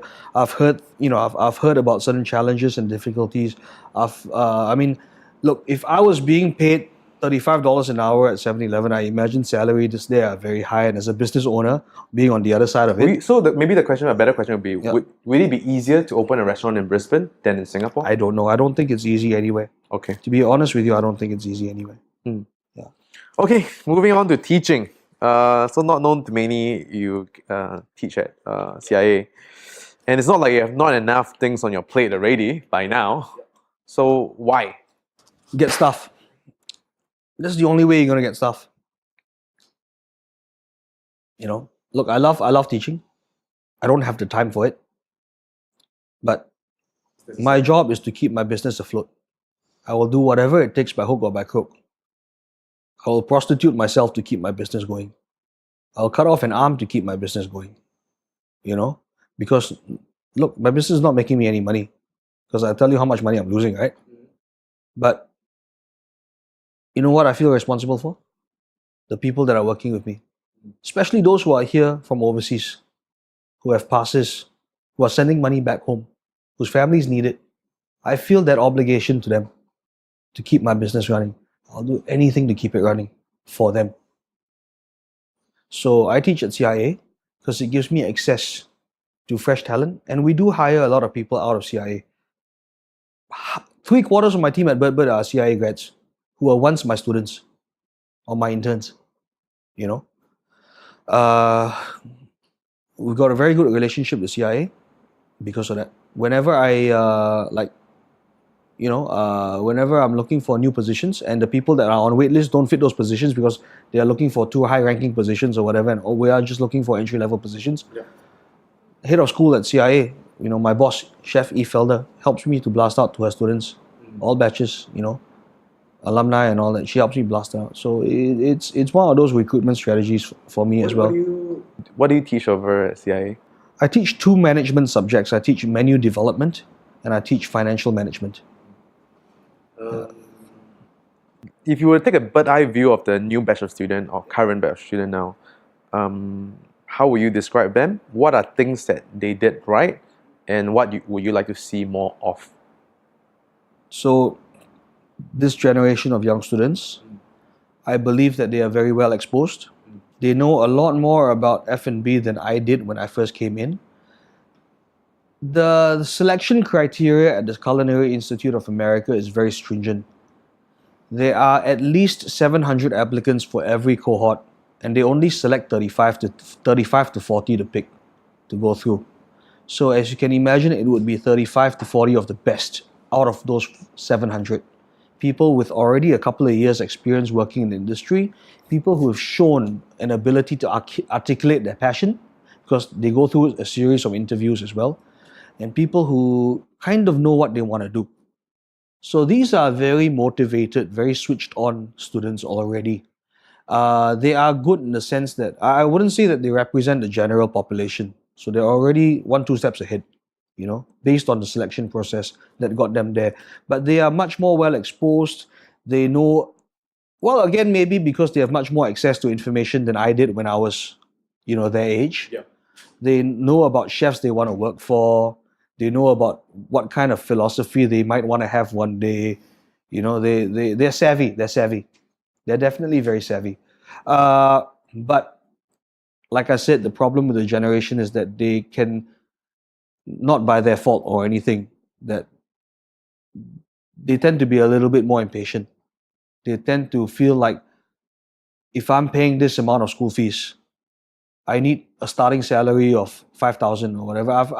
I've got friends call me, I've got friends call me and say, hey, your students are fuckers. They came to me and expected a starting salary of 5K. That's insane. My friend owns a business. I don't even fucking pay myself 5K. And this guy is like, he hasn't even graduated, but he's negotiating his first job upon graduation. He's asking for 5K. I asked him why. He says if he thinks he's invested a lot in himself, and that he's worked in some really good places and all that kind of stuff. Like, yeah, I'm sorry, man. I apologize on his behalf. So, it's easy to feel that way if you've spent so much money on school fees and you feel like you're ahead of all these other students of your age and all that kind of stuff. It's easy to feel that way. Will you then recommend them not to go to school, not to spend so much money, and use that 3 years to grind it out and learn? Look, I think it's a very controversial topic to talk about that because I also work for the school. That's true. Okay, well, let's move on. How about that? Yeah. Okay. Yeah. Now, Bird, you have stabilized Artichoke. But definitely stay in school. But yeah, stay in school. Correct. Definitely stay in school. You stabilized Artichoke, wrote a book, and then closed some operations. And sustaining some other operations. And popsicle brand and pop, and life is good. Yep. How did Bird came along? But it came along as a way for me to give people jobs. Remember I said we want to develop people, give them more room to move up and sideways or whatever. So Bird came as a way for me to give some people jobs. That's it. Same thing, overdose. Remember I told you about my sous chef Kel? Yeah. Kel had health issues. I was about to lose him because he developed the cardiac issue. He's a skinny motherfucker, but he had this heart palpitation thing. So his doctor told him, you cannot be a chef anymore. You cannot withstand the pressure of a high-paced, fast-paced dinner service, So Kel came to discuss this with me. He was about to tell me, Bjorn, I'm sorry, but I'm going to have to leave the industry. I said, Kel, I got some money. We've made some money at Artichoke over the last 2 years. Will a production job suit you? So I suppose. I said, Kel, let's open a bakery. I opened a bakery to give Kel a place to move into. I opened a bakery because another one of my guys, Chun Hao, had some inclination towards baking. I said, Chun Hao, if I open a bakery, can we do this? Can you do this with Kel? Chun Hao said, yeah. We opened it so that we could give particular people who are valuable to me a room to move up. You know, Bird, same thing. Open Bird so that I could give another guy named Ron a room to move up. He's my general manager there now. You know, he's leaving me also very soon. Oh. He just got married. And he's starting to feel the pressure of the industry. You know, but not just Ron, I mean other people as well. So many people I want to hire, so many people I want to promote. I can't promote them all within the same organization. Right? You know, how many head chefs can I have? I need to open new businesses. Was it, after learning the lessons from Overdose, was it, was it easier this time around with Bird or even harder? Opening Bird was one of the hardest things I've done in my life. It's harder than Artichoke. You know why? Why? When I opened Artichoke, I had a lot of time to fuck up. I had a lot of time before because no one knew me. I had no reputation. So I could still spend a year or first 6 months trying to find myself, trying to improve systems, trying to improve quality of dishes, trying to put personality into food and all that. The moment I opened Bird, day one, within the week one, 3 major food publications came to review me within the first week. No chance given. People started coming day one and judging it. People came with expectations that Bird was going to be as good as Artichoke. Of course it's not going to be as good as Artichoke. Artichoke had fucking 5 years before Bird opened to refine itself. Bird is fucking new. There's a brand new crew there. Some people could have come from Artichoke. They did come from Artichoke, but come on. It's a new menu, it's a new cuisine, it's a new direction, it's a new concept. It's not going to be as good. You cannot expect it to be as good from day one. You know? So that's tough, it's really very tough. People's expectations are very tough. It used to be at Ang Siang, right? The original concept seems a bit more hipsterish. Neon, a lot of neon Strip lights. club lights. Artsy. Yeah. Penises on the toilet walls, all Yes. over the toilet walls. And now it has changed. So, why move and why the change of concept? 2 questions there. It's heartbreaking talking about my failure at Anxiang. It's heartbreaking. I lost a lot of money at Anxiang. Lost a lot. You won't even imagine how much Reason money I being the rent or lost. Rent was reasonable. I got a good space. the traffic was okay for traffic. Traffic was a bit tough. Good space, good rent. Traffic was a bit tough, but not that. We overestimated the dining market. We were too arrogant. This is my admission now. We were too arrogant. We had too big egos. We thought that coming from Artichoke, having so much publicity, winning so many awards and all that kind of stuff, that we could come in and do whatever the fuck we wanted and people would buy into it. We wanted to do a Thai chicken concept, inspired by roadside eateries in Thailand that did what you call Isan cuisine, northeastern style. Yep. So no pad thai, no tom yum soup, no mango sticky rice. It's really barbecue chicken, fried chicken, sticky rice, papaya salads, really fucking spicy tom sap soups and all that kind of stuff.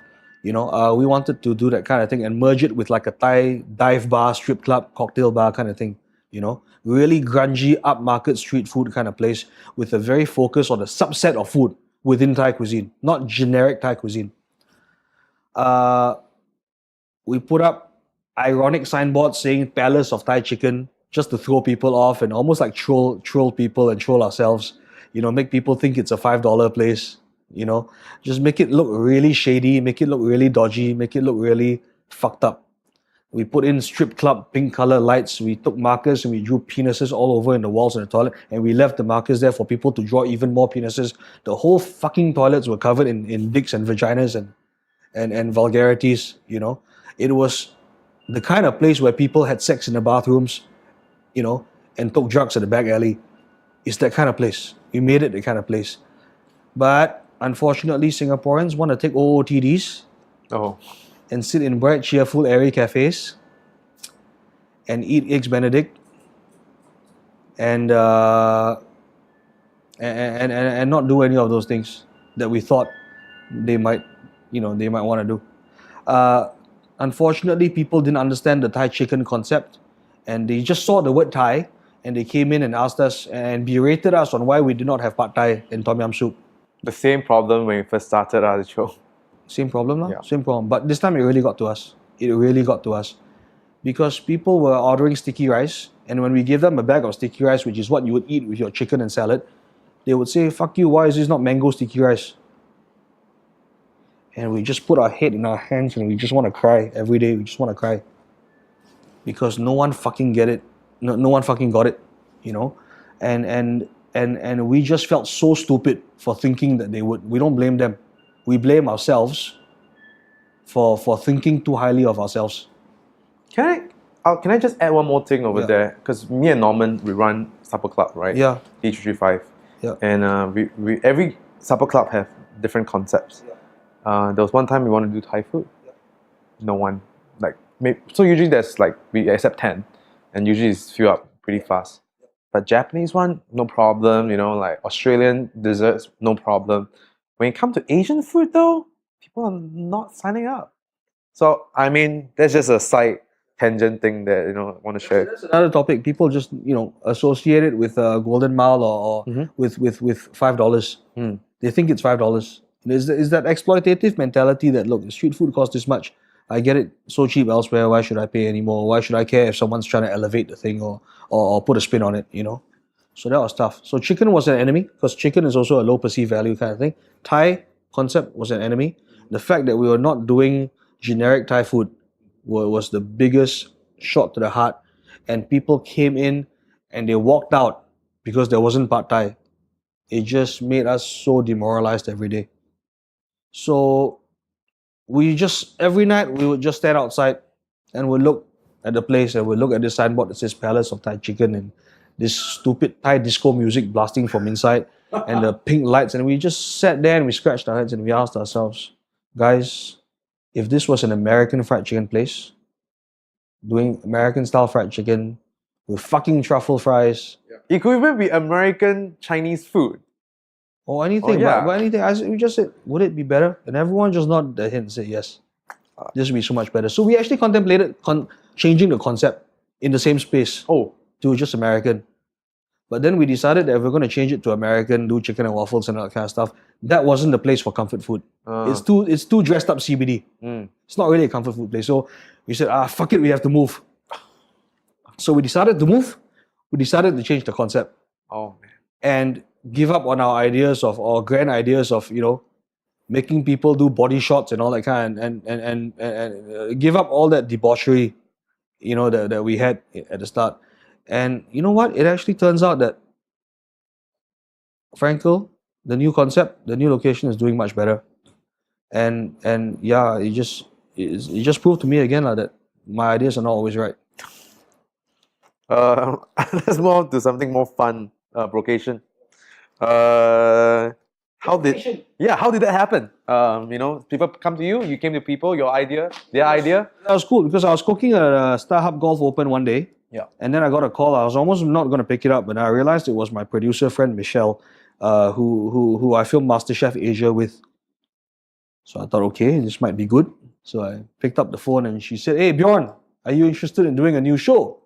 And I'm like, "When?" She's like, "Oh, October." I said, "Which part of October?" She said, "Whole of October." Like, fuck, I'm in Japan. Whole of October. And I've already booked my flights, I've booked my hotels, everything. It's my alone trip, it's my Zen trip. Right. She was like, "Well, if I can entice you a little bit more, it's called the ultimate brocation." I was like, "Fuck yeah!" Like, fuck Japan, I'm in, right? So I didn't even get any more details apart from that. But she said, look, I really want you on board, but I need you to impress the stakeholders, the people who are saying yes to this show, the people who are paying for the show, and basically the directors and everyone else on the production team. So I need you to go down for a casting, you know? So we fixed up a date for me to go down and to a studio and just be in front of the camera and cast. And they asked me questions like, what's your most embarrassing thing you've ever done? Okay. Have you ever gone on a vacation with your bros? You know, the kind of thing, they just to elicit fun responses. I just went along with it. I joked with them. They just wanted to see how well I presented myself on screen, whether or not I had too strong or thick of a Singaporean accent, or they just wanted to see, they just wanted to suss out how I looked on camera. Yeah.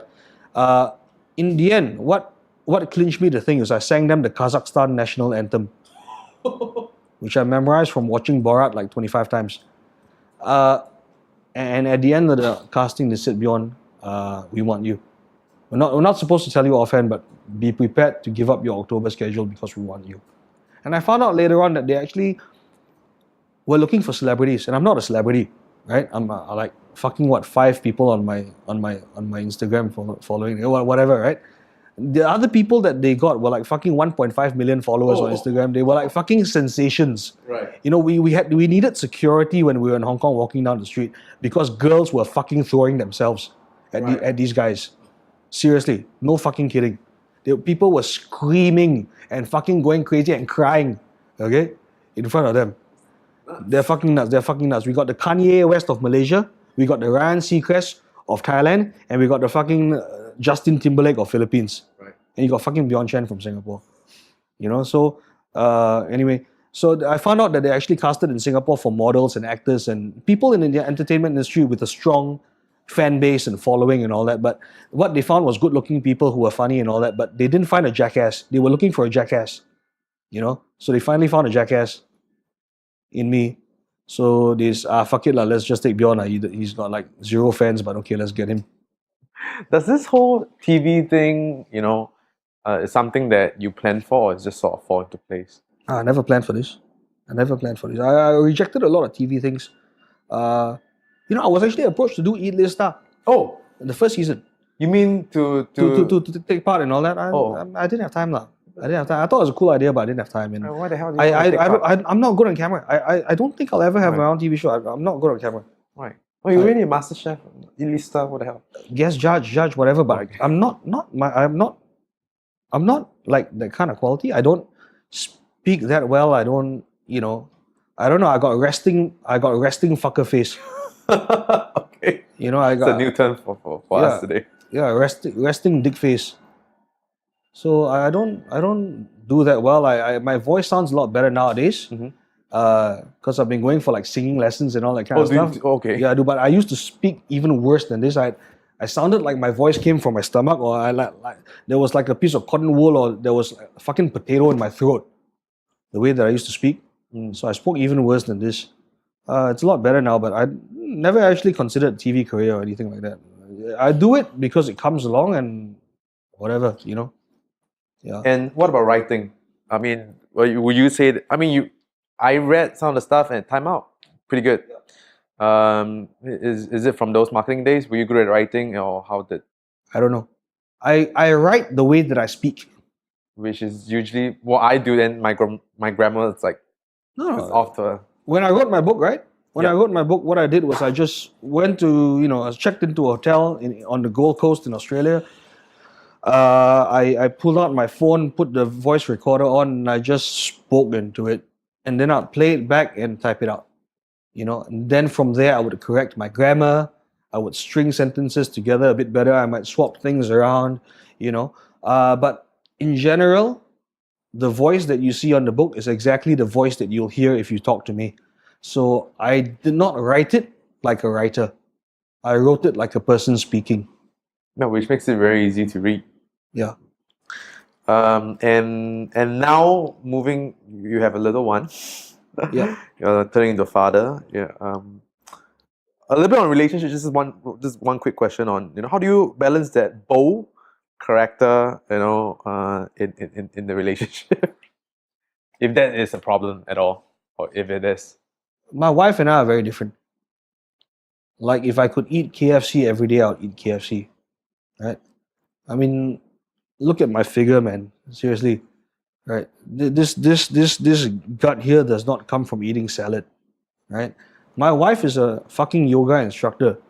She eats seeds and nuts. Where's my coffee table? There's like bag of fucking raw nuts there. That's what she eats. Right? She eats the kind of shit. She's got like does juice cleanse subscriptions. I haven't even heard of that. No, me too. Like what the fuck, you know? So she and I are so completely different, but we get along because of that. So how do I Because- balance that character? I suppose Because of the difference. yeah. And now with a little one coming, Yeah. how has that changed your outlook towards cooking and business? With a little one coming, it's changed a lot. I mean, now I understand what my guys go through when they themselves get married and they themselves have, I mean, it just makes me more aware. It makes my wife and I more aware of their challenges, and makes us want to do more for them, lah.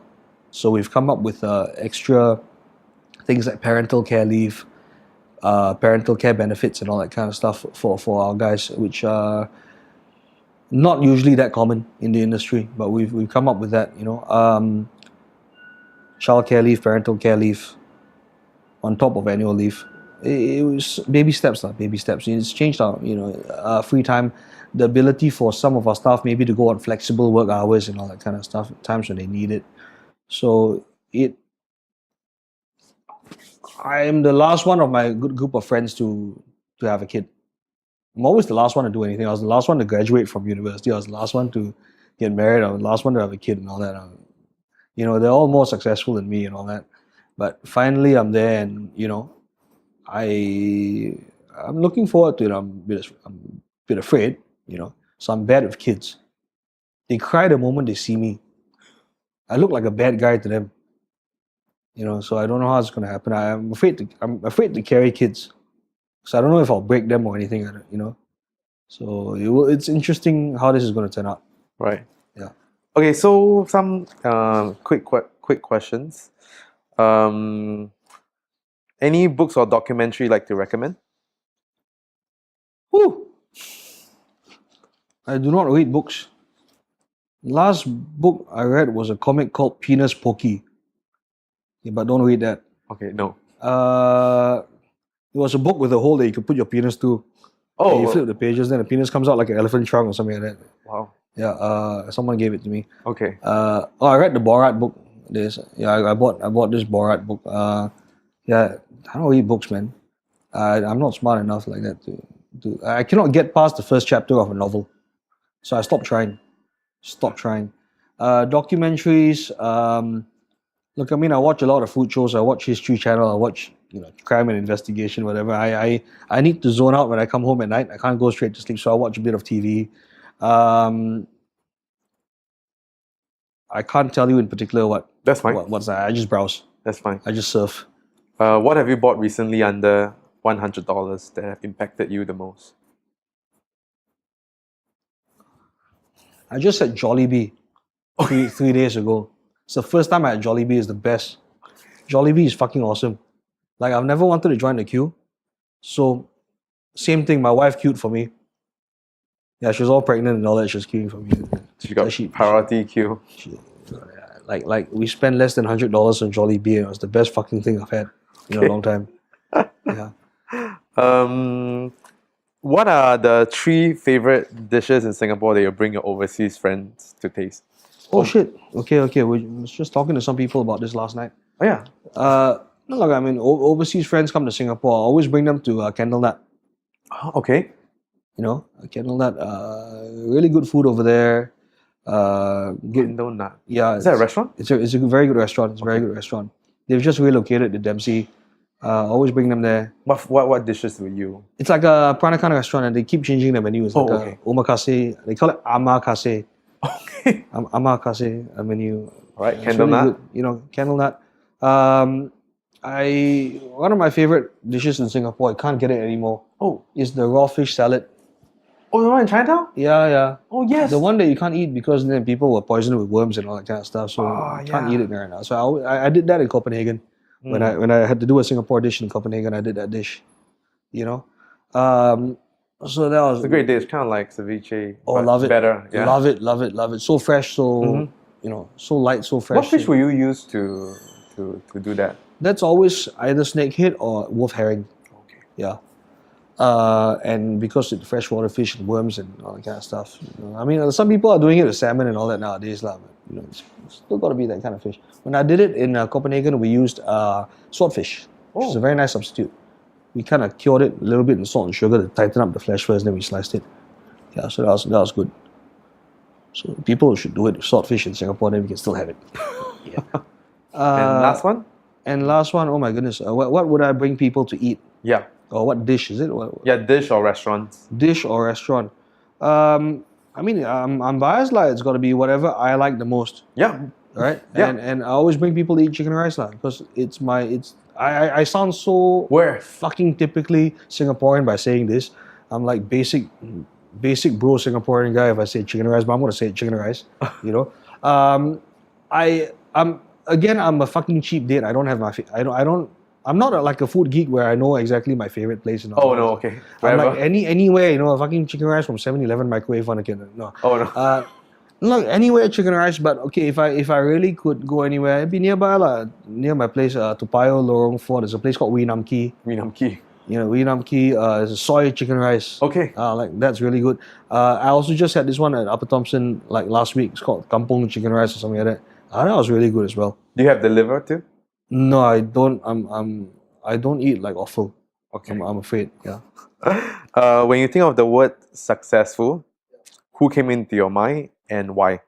Oh, I think many people are successful. I don't think you can define success in one way over another way. I think people who manage to just people who live so-called by the book unremarkable lives, but who've managed to keep their families happy, who managed to raise a family and give back to community and all that. Simple everyday people are successful. I think as long as you're a functional member of society, you are successful. Success is not defined by how many people you employ, how much money you make, how many jobs you have, or how many times you're on TV or whatever. It's about what kind of impact have you made on other people's lives. Sorry, I just kind of went away from that question. No, it's totally fine. Yeah. And I think some good answers are the word. I think someone used redefine. Redefine. Yeah. Are there any routines or habits that you find important? Morning or evening? No, I usually wake up to a shock every morning because I wake up to like 55 missed SMSs and WhatsApp messages and calls and all that, half of which are of urgent nature. So I do not wake up slowly and gradually. I wake up and call someone even before I brush my teeth. That's how it is every day. I feel that routine-wise, I mean, it's not like daily routine or what, but I do feel like good solo travel is very good for the soul, very good for the mind. I've spoken about that before. So I think that's a good routine that I have maybe once, twice a year. Yeah. What are some of the most common misconceptions about you or your work? People think I'm rich. People think that I live a very fun life, or yeah, actually I live a fun life. I like my life, but people think that it's great fun, that it's that I'm living out my passion and all that. But they don't know the other kind of shit that I deal with. They don't know about me chasing people for money and me being threatened to be sued and me fighting off lawsuits for things like the name Nana Pop and all that kind of stuff because it offends people. People don't know about all these things that go on, They think that it's just all glitz and glamour and oh my goodness and Beyond's living the good life and all that. They don't realize I fucking had a heart attack 3 years ago. They don't realize that I got diabetes and high blood pressure and I'll probably die younger than everyone else. Yeah. Are there any say or do for the audience? or questions you want to ask, or a challenge, or of course they would definitely go to your restaurant and eat and buy your book in the restaurant. Bullshit. It's overrated, overpriced, and overhyped. Don't go somewhere else. But definitely do slow it down. I tell this to my students at the end of every semester when I say bye to them. I say, look, life is long. You're all always in a rush. But if you just spend one more year doing what you love, develop yourself, don't rush into the first job that pays you the most. I know it sounds anti-productive, but life is a very good evening play. Life is a very good equalizer. And even though you might feel like you're 25 years old this year, and life is very short and you have to rush, by the time you're 27, you just spend 2 years feeling like the most this is going to feel like the most long 2 years of your life. And at 27, you're going to ask yourself, what the fuck did I just do? In the last very long 2 years. Just take the time. If you want to go travel for a year, go travel for a year. I mean, if you have the resources to do it, don't Break the bank. Yeah, don't break the bank. Don't do things that you cannot afford. But if you want to go and take a shitty job with a shittier pay for the next year, you can afford to do it now, just because it gives you that intrinsic satisfaction, or it's able to let you spend a bit more time with people that matter and all that. Do it now because you have so many more years to catch up. You have so many years to catch up. Like, I've been rushing in everything that I've been doing. I'm fucking 35, coming 35 right now. And I'm like, what the fuck am I going to do for the next 20 years of my life now? I don't even know anymore. Where can people find you or your projects on the interweb? You can find my work on like Pornhub.com. You can find my Instagram, Twitter. You can find me on Instagram at Bjorn Shen. That's it, BJORN SHEN. Finally, my fan base might grow from like 3 to like 7. And you can watch me on TV. Yeah. Here and there, and like I said, you can watch my soft porn videos on Pornhub.com. All right, well done. Hey folks, it's over. So all show notes, links, books can be found on the website brianvictor.com. If you have any misfits you would like to hear from, feel free to drop me an email. In the coming weeks, we have with us an actor, a director, as well as a theater guy, and he has made it all the way to Hollywood. If you want to stay updated, you can come on the website and sign up for mailing list, or you can also subscribe to the podcast, however way you like to do it. And again, I wish you guys have a fantastic 2017 ahead.